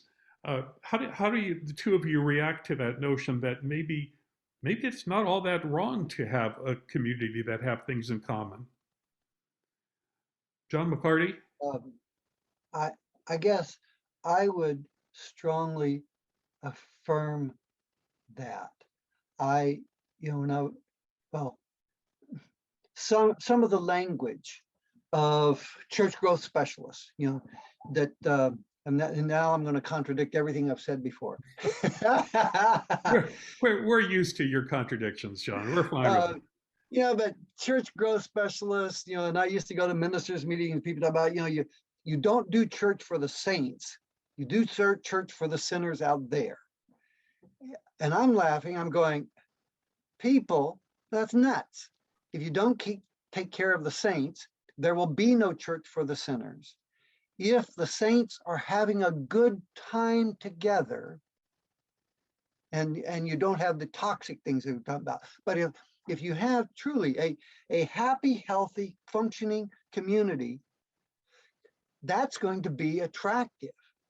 And then it will do a better job of taking care of the Alexes and the John Benedetto, you know, and the other people. And Lauren, as you highlighted, if you have a church that is made up of only dysfunctional people, it has a really hard time taking care of anybody. Yeah. Now, the Lord bless them, and I have no desire to beat those people up, because they're probably doing the best they can. Yeah. But to me, anyway, I think sometimes in our commitment to mission, we're saying we're supposed to serve. For healthy people, you know, you do mission best when you've got some measure of health and strength and vitality, and that arises out of shared interest and commitment. So I'm not critical of churches that have fun together, as long as that's not the only thing they do, or they elevate that to, you know, to the same thing as the kingdom. Thank you. John, thank you for bringing all that up. That was very interesting, and I agree with you. It was a wonderful piece. I have here one of my favorite people, little Christy Jarnes, who is now Kristen Browning. But I still think of you, in my mind, you're still 11 years old. because she and her family lived across the aisle from us at Andrews University, and I love this family so much. Christy, how are you? I am doing well, thanks. This has been a really interesting discussion, and I would like to hear John talk a little more about what you were talking about in your article. You had a couple more examples. You were talking about poor in spirit, talking about the students that you had that one was an atheist and one was hurt and disillusioned, and neither attending church, I don't think anymore, but still saw themselves as part of the church. And I just was really, that resonated with me, that those people being thought of as poor in spirit was something, a new idea, but I sure resonated with their experience. And I feel like there's more and more of us out there who maybe are poor in spirit in that way. And so I just wanted to hear some more of your thoughts on that. Oh, thank you. Yeah. Right now, one of the privileges of being old is that I've collected a number of young friends. Well, in some cases, friend is the right word. Some cases, maybe I'm claiming more than I should there. But a bunch of young people that I've known over the years who, it appears to me, regard me as their pastor, but they have no connection with church and frankly don't have any interest in attending church. But, and this is different. When I talk to former Adventists who are in their 50s and 60s and 70s, most of them have a noticeable amount of bitterness at the way they were mistreated in church. But when I talk to young people, people in their 20s and 30s who used to be Adventists but aren't anymore, the ones that I know anyway, their experience in church was generally positive. The two people that I referenced in my article, two young men, it was strongly positive. I won't give details, but they came from pretty horrific backgrounds, and church was a genuine and effective sanctuary for them in their teen years. And so now when they come back in town, they'll take me out to dinner, and they pay for dinner because now they make more than I do. And we talk, and then I guess where I would go with that, the primary value of church, in my opinion, at this point, is that when it works well, it creates an easy place for real human relationships to be built and cultivated. And it really wouldn't matter whether it was an Adventist church or a Catholic church or a Baptist church or whatever kind of church. A healthy church helps people connect with each other, and it's those connections that sustain us over time. And like I said, now, as an old guy, most of the young Adventists I interact with are atheists or agnostics. And yet they still want to pastor somehow, some way, and I'm flattered to be a listening ear.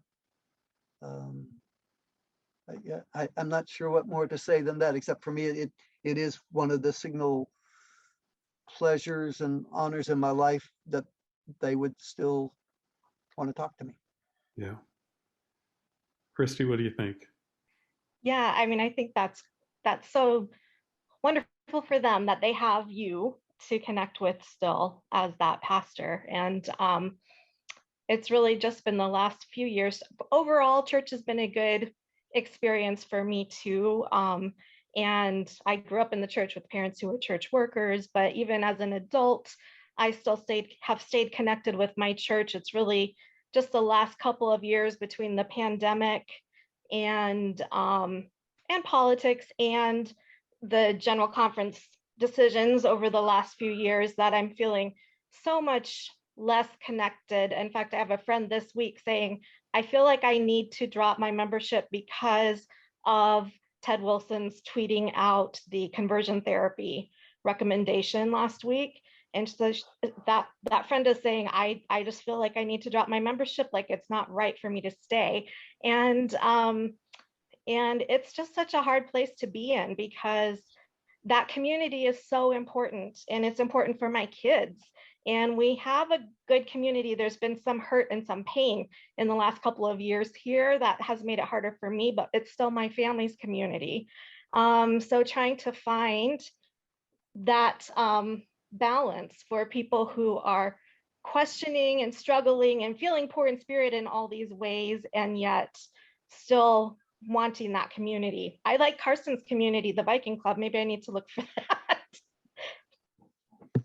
Thank you so much, Christy. You know, Christy brings up a good point, John. Oh, John, there's a pretty lady who's standing behind you. I don't know if you know that, but I saw her. oh, okay. She looked like she was trying to sneak up on you. You know, Christy raises one really good point that I'm interested in. How many of our friends are somehow strung out between their local church and what the denomination does? Who was it? I think it was Karsten Thompson who wrote in his article. He said, "Could I somehow continue to be a member of my local church, which technically, according to the church manual, he is, but somehow separate myself, you know, drop my membership in the general conference?"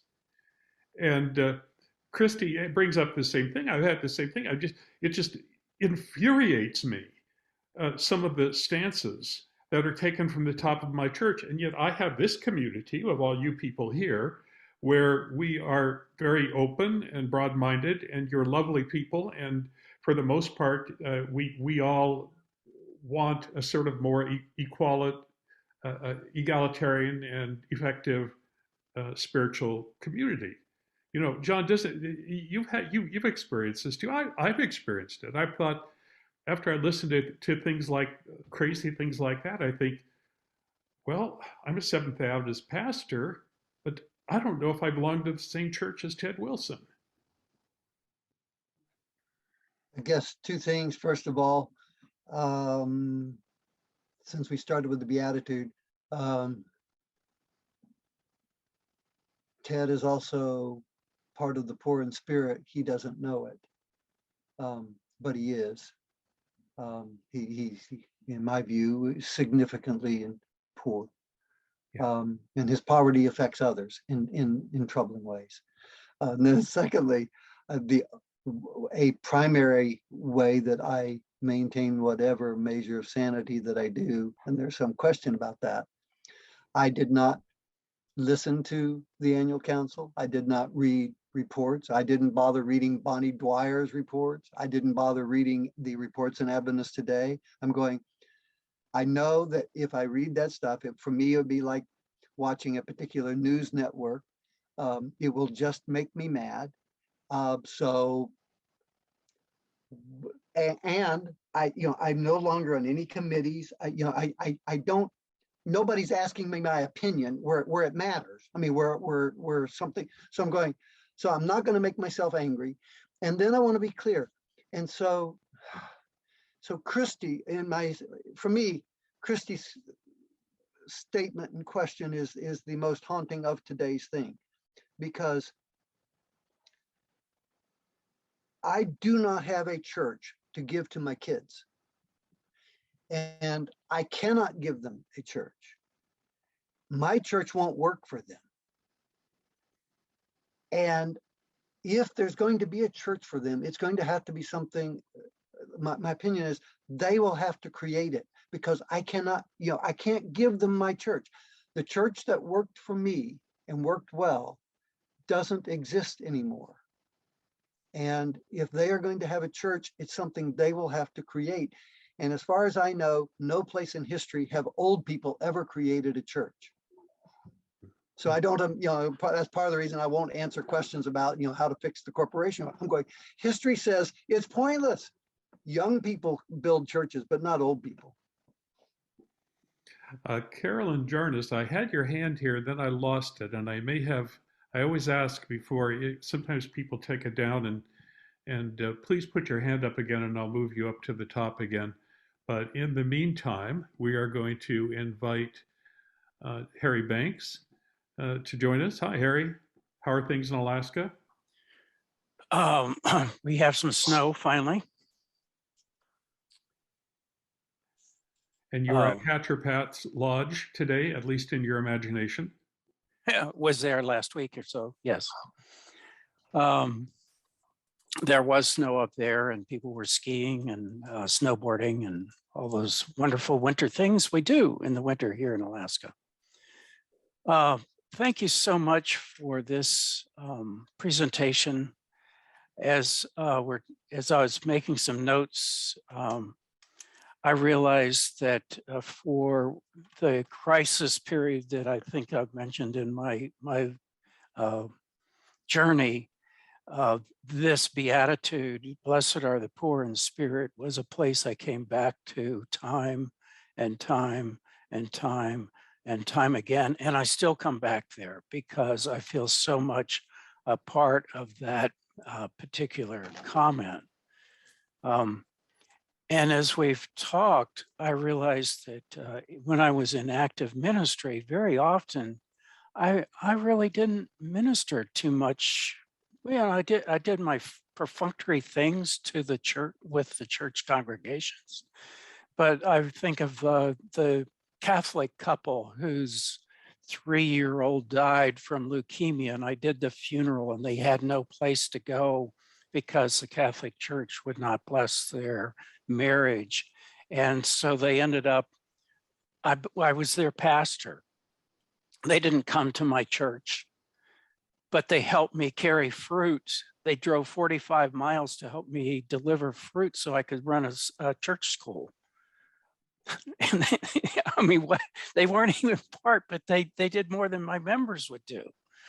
I thought of the guy who had raped his 7 and 8-year-old daughters, and he had sugar diabetes, and they came to a place where they were being told they needed to take him in, and the son-in-law was a riverboat captain, and Ohio riverboat captain, and they called me and said, "What should we do?" And I said, "Well, I don't know what to tell you to do, because the only thing that could happen is, perhaps if you didn't take him in, you might feel guilty. But, with that kind of history, why would you? I can't recommend that." Eventually, the family came to a reconciliation. They ended up taking him in. And as we were the guy died shortly after that, and as we were emptying his apartment, I was helping them empty his apartment. It was 3 stories up, and I'm carrying the box down the stairs. And the riverboat captain comes down behind me and he says, "You're the best damn preacher I ever met." So I felt like, those were kind of the people that I really ministered to. And when I'm thinking about my current ministry, and I feel like, first of all, about the next generation that we've been talking about, Bill Lovelace gave a sermon called Indian Summer, and he pointed out that the next generation always has to build its own spiritual campfire. We can't build that spiritual campfire for them. They have to do it on their own. And I find a lot of comfort in that, because and that way we can encourage that innovation. We can encourage that, and they're going to see things different. They're a different generation. I mean, their whole experience is going to be different. But yeah, Harry, what's interesting about that is that we don't function like that. We have schools and Sabbath schools and Pathfinder clubs in order to inculcate our next generation and not let them build their own. Hallelujah. Sorry. No, I know, but at least in terms of my ministry to those people, that gives me the permission, and it gives me the vision that I need to be about. I can't change you, I can't change them, but it gives me a focus for what I'm about when I deal with young people. Yeah. And the other thing that I think that we all have people who are placed in front of us for that we are there to care for. And I think our responsibility, some of you will have church groups that you're going to work with. My ministry seems to be rather private. Well, I can't say all that private because in the college area, I walk up and down the halls and people stop me and ask me to pray with them. And they call me their pastor in the public education environment. But the thing I was thinking about is, what is my current ministry? And I guess that's what I would like to encourage all of us kind of here, because we are a group of people with vision and trying to be responsive, I think, to God's calling. And so I was thinking about what is God calling me to right now? And I'm finding that I have done an online Sabbath school with my daughter who is in Maryland, and she attends a Sabbath school that says they are real, redeemed, empowered, accountable, and loved. And so they call themselves the real class, redeemed, empowered, accountable, and loved. And I get up at 6 o'clock to go to Sabbath school with those people. And then one of the people in the Sabbath school said, you know, I'm just not getting anything out of sermons. I go to church, I listen, I'm just not getting anything out of the sermons. He actually has a degree in theology. He's been a church leader. He's been an editor for some of our magazines, and yet he's saying this.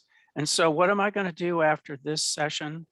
At 1 o'clock my time, 5 o'clock his time, we are going to have an alternate worship service online, on Zoom, and it's going to be personal. It's going to be spiritual. It's one of the most refreshing and spiritually energizing encounters I've had for years, and every other week we do that. And I guess, John, I really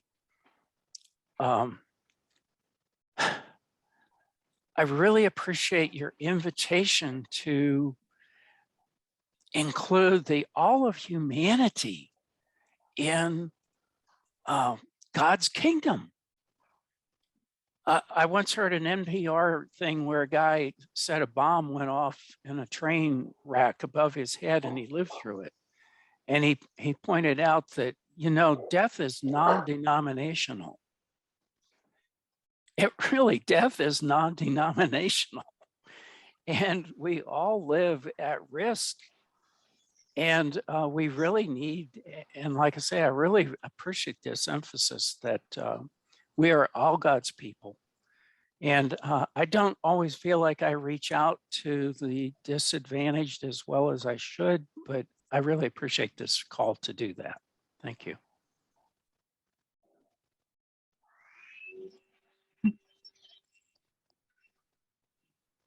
Thank you very much, Harry.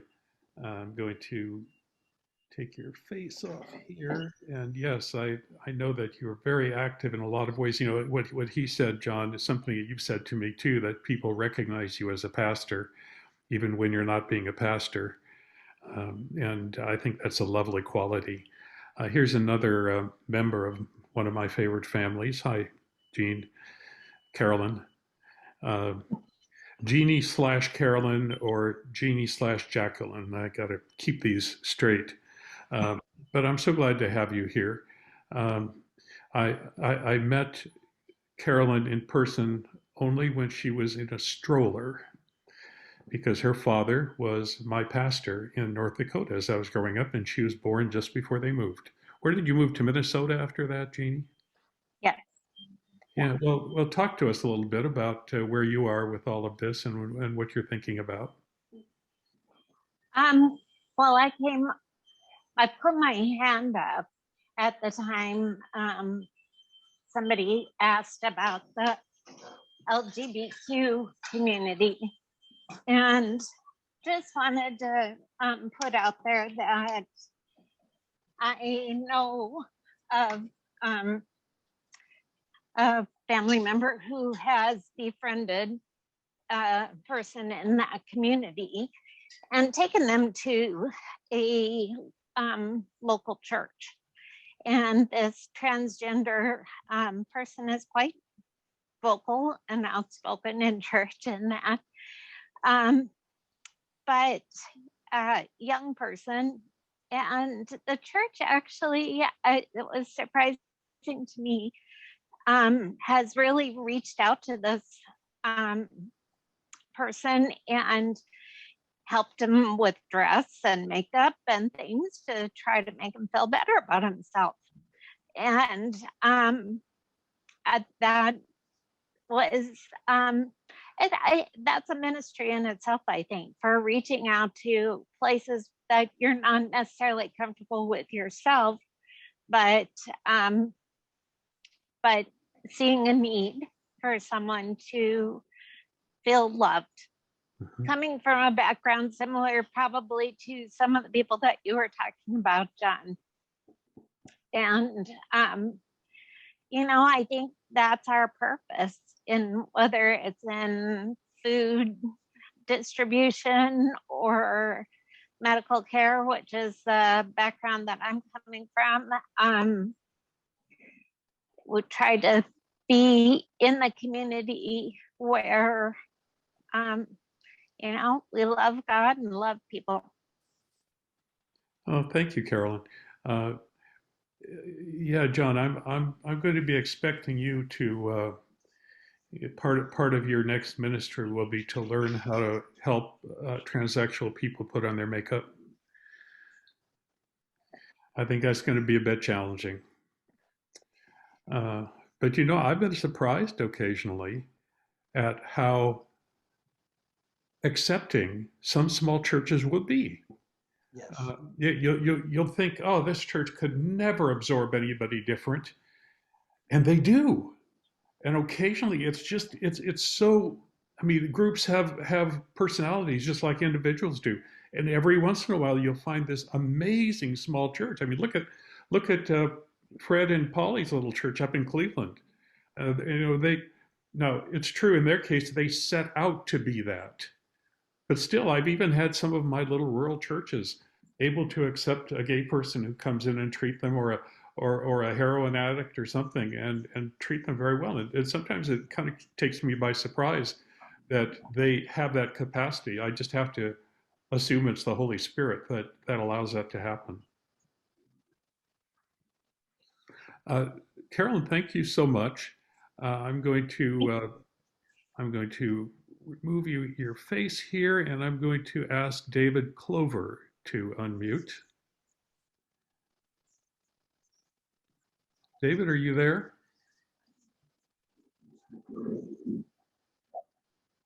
David, we're not hearing you or seeing you. There may be a problem. I'm going to wait for you to work that out, and while you do that, I'm going to go on to Bill. Bill, I'm going to ask you to unmute. And Bill, would you do me an additional favor here? Would you also have a prayer for us right now? Because we usually have a prayer about this time, and then we talk for a little bit more. Would you do that for us?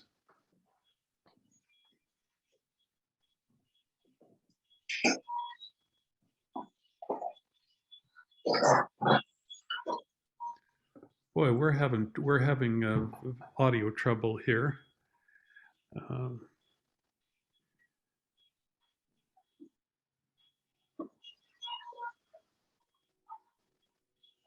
Okay, I can't get Bill to unmute either. So Jack, you're going to have to do our prayer for us. And I'm going to ask you to unmute and bring you in here.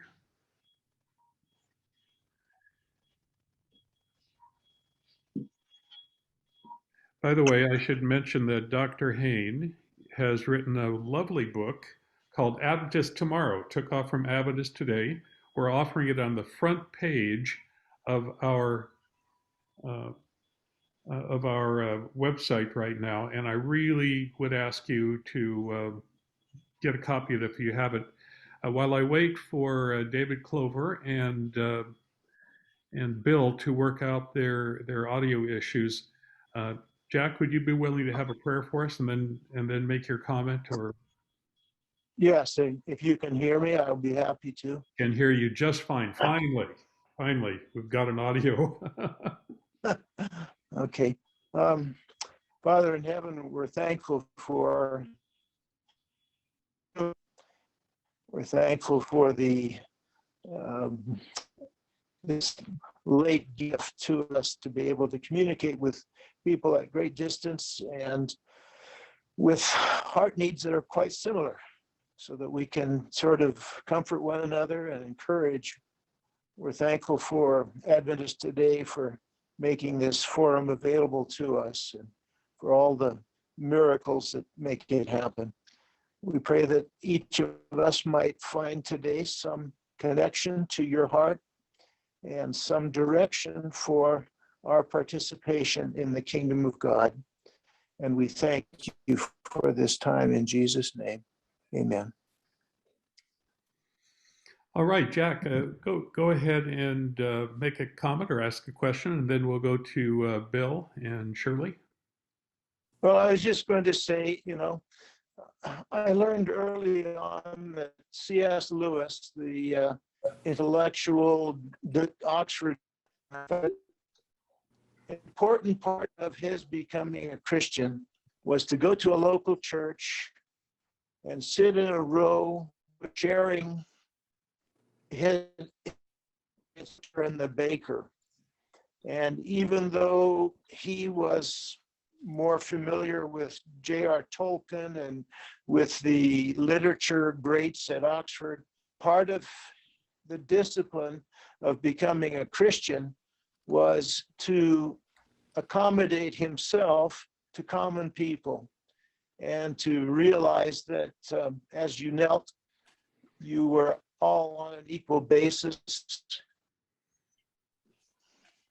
There is something I need to do as an introvert. I need to go and act as if I'm an extrovert, which I'm not, but I have to behave that way because it's important for me to keep in contact with butchers and bakers and candlestick makers, as well as doctors and lawyers and philosophers. Yeah. So I hope that whatever form of Christianity we get, it's not just that, well, let's separate ourselves and find a group of people that are like us and that we're comfortable with so that we can have our own club. But I think there is a Christian discipline and a spiritual one. When Jesus said, I want to establish an ecclesia, a group, a church, and this church, the gates of hell will not prevail against it. But that church is going to be made up of philosophers and doctors and butchers and bakers and candlestick makers. Yeah, Jack, when you gather some butchers and candlestick makers in the Walla Walla Valley and invite them over, I want to be there with you. They're in short supply in places.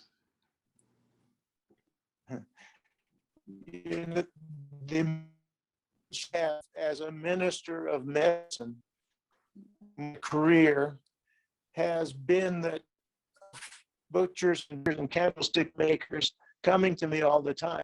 Mm-hmm. And I also have professors, and the owner of the largest vineyard in Walla Walla. They're all my ministry as a medical doctor has this advantage that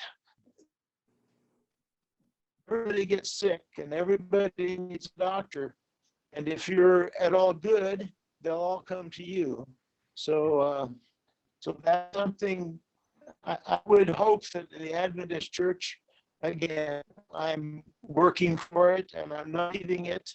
I'm trying to improve it. I'm trying to get rid of heresy like anti-hair, anti-women's heresy. These people need to be disciplined and put in the right place, to be given small in Northern Ohio and get up the general conference. But I'm fighting that switch.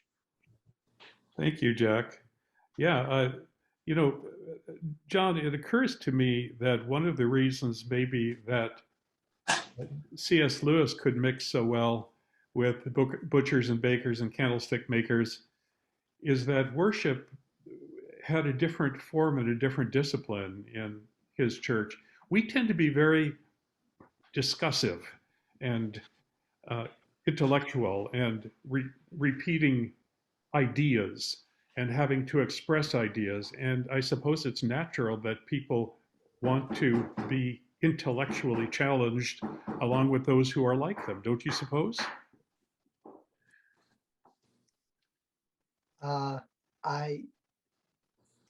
There's, in my opinion, there's great value in liturgical approaches because they allow people with radically different cognitive perspectives to have a sense of a shared participation in the divine. And if I was writing a prescription for, spiritual community moving forward, it would include elements of liturgy. I personally don't respond well to the Catholic Episcopalian, the sort of the classic Christian liturgy. 30 years ago, I was at home there. I'm not really there anymore. But the notion that you have a practice you can engage in corporately that does not require you to have a whole long, detailed cognitive content put in there, again, so that people with different cognitive approaches to the ultimate and the mystical can come and share together, because we know that there is something beyond us that has brought us together. Yes. John, could you write an article about that for Adventist Today next week or two? That's a really super good thought. I'll be looking for that. You're really, this is pushing heresy. If I flesh this out, I'm not sure. But anyway, No, we'll talk. I understand what you're saying, because we do tend to be, we get divided. If I go to Loma Linda Sabbath School class in the Centennial Center with my friends there, I feel very much at home. I love the discussions. If I step into a Sabbath School class in some of the small churches here in Ohio, I feel very divided by the opinions that are given. So as long as that is the dominant thing that we're connecting on, it's going to be difficult. So Bill can help us out with this. Is your lovely wife there as well? She is off camera. Off camera, okay. I was ordained as an elder in the Athens church, Lauren. I know it well. And yes, you do. One of those very small churches. And I'm not certain how that turned out, but I was a student at the local university, and I think that probably had something to do with it. And I was going to spend a couple of years there, and I did. I really like Jack's look at, shall we maybe go looking for people more like ourselves, or shall we just be where we are? And man, I'm touched by Alex, and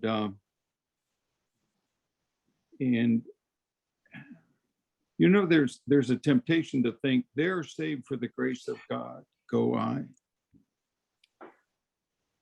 I've come to sense that the analog, there by the grace of God I am, really transforms the concept of Alex. And I think Jack is looking at that.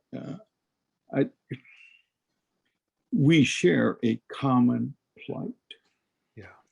And for those of us that grew up or that happenstantially or any other under any other circumstance been in the experience of the divine amongst Seventh-day Adventists, you know, our plight is no better, no worse than the plight of some soul that did not have that experience.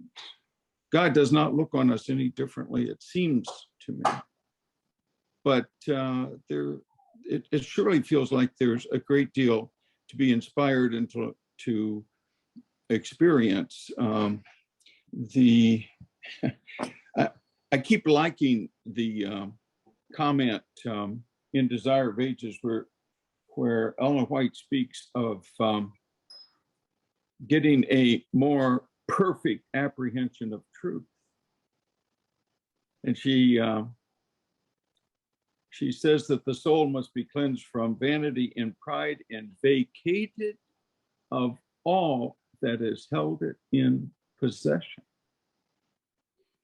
including perhaps much of our experience. Because she says human science is too limited to comprehend the atonement. The plan of redemption is so far reaching that philosophy can't explain it. It'll ever remain a mystery that the most profound reasoning cannot fathom. The science of salvation simply cannot be explained, but I really appreciate this, but it can be known by experience. And I guess we all get together to share those experiences to each other's comfort and inspiration and gratitude and faith. Yeah, thank you, Bill. That's a good quotation. I like that. John? I'm looking for the article that John's going to provide for us along that line too. You see, Bill, how I grab people and twist their arms, right in public. So. Oh yeah. Yeah. John, do you want to respond to that? I do. The last part of what you said there, Bill, we're talking about you can't, various cognitive approaches, you can't contain the divine mystery and then by experience. A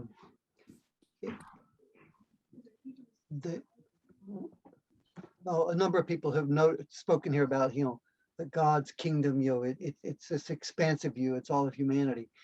And generally speaking, when we Adventists get together, and we talk about, we have religious conversation, it tends fairly quickly to go to the problems of the institution, the corporation.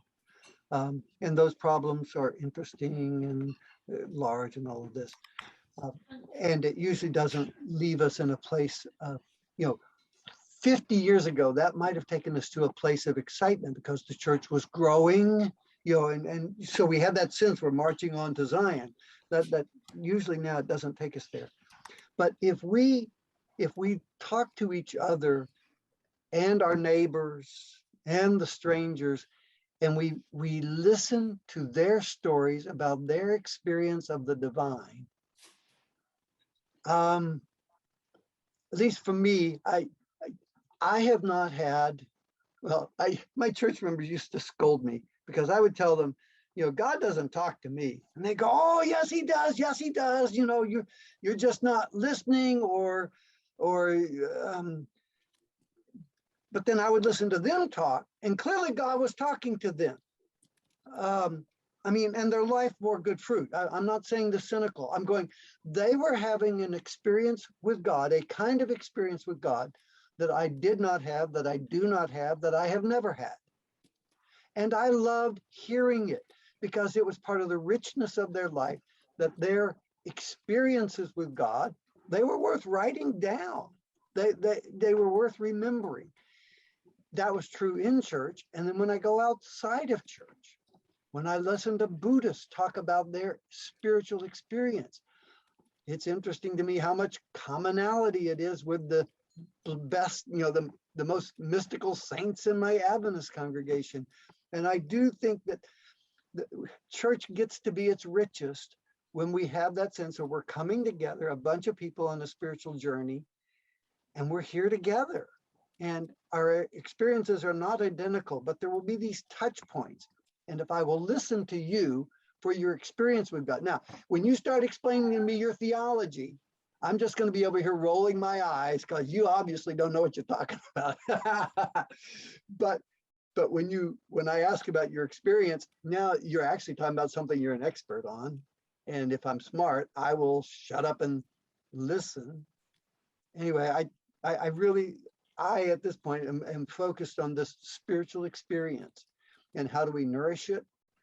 And when we share it together, you know, Lorna, you're the one who said, you know, then it encourages us. I mean, in the pandemic, we're alone, but if we connect with each other, even via Zoom, there is that sense of connection. Yeah. And it comes through shared I experience. love this idea that we listen to each other's stories rather than listen to each other's ideas. Ed Reifsnyder, you're the last person here. Before you speak, I'm going to mention that next week we have a young man from Australia speaking to us.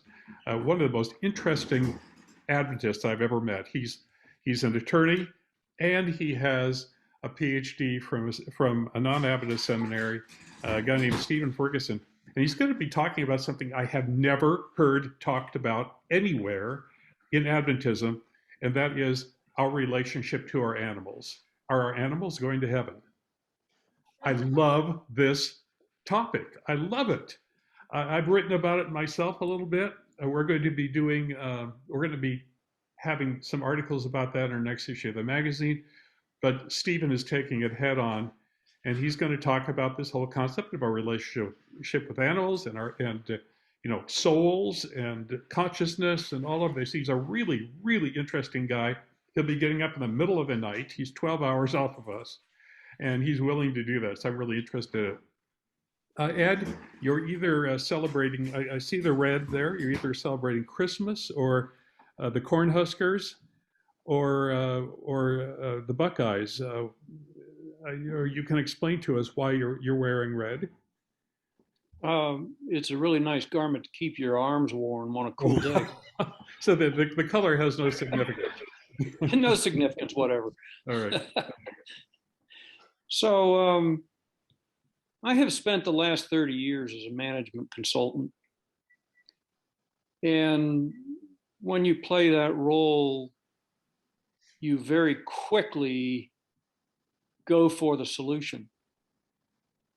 That's where your client wants you to get, is your assessment of where to go from now.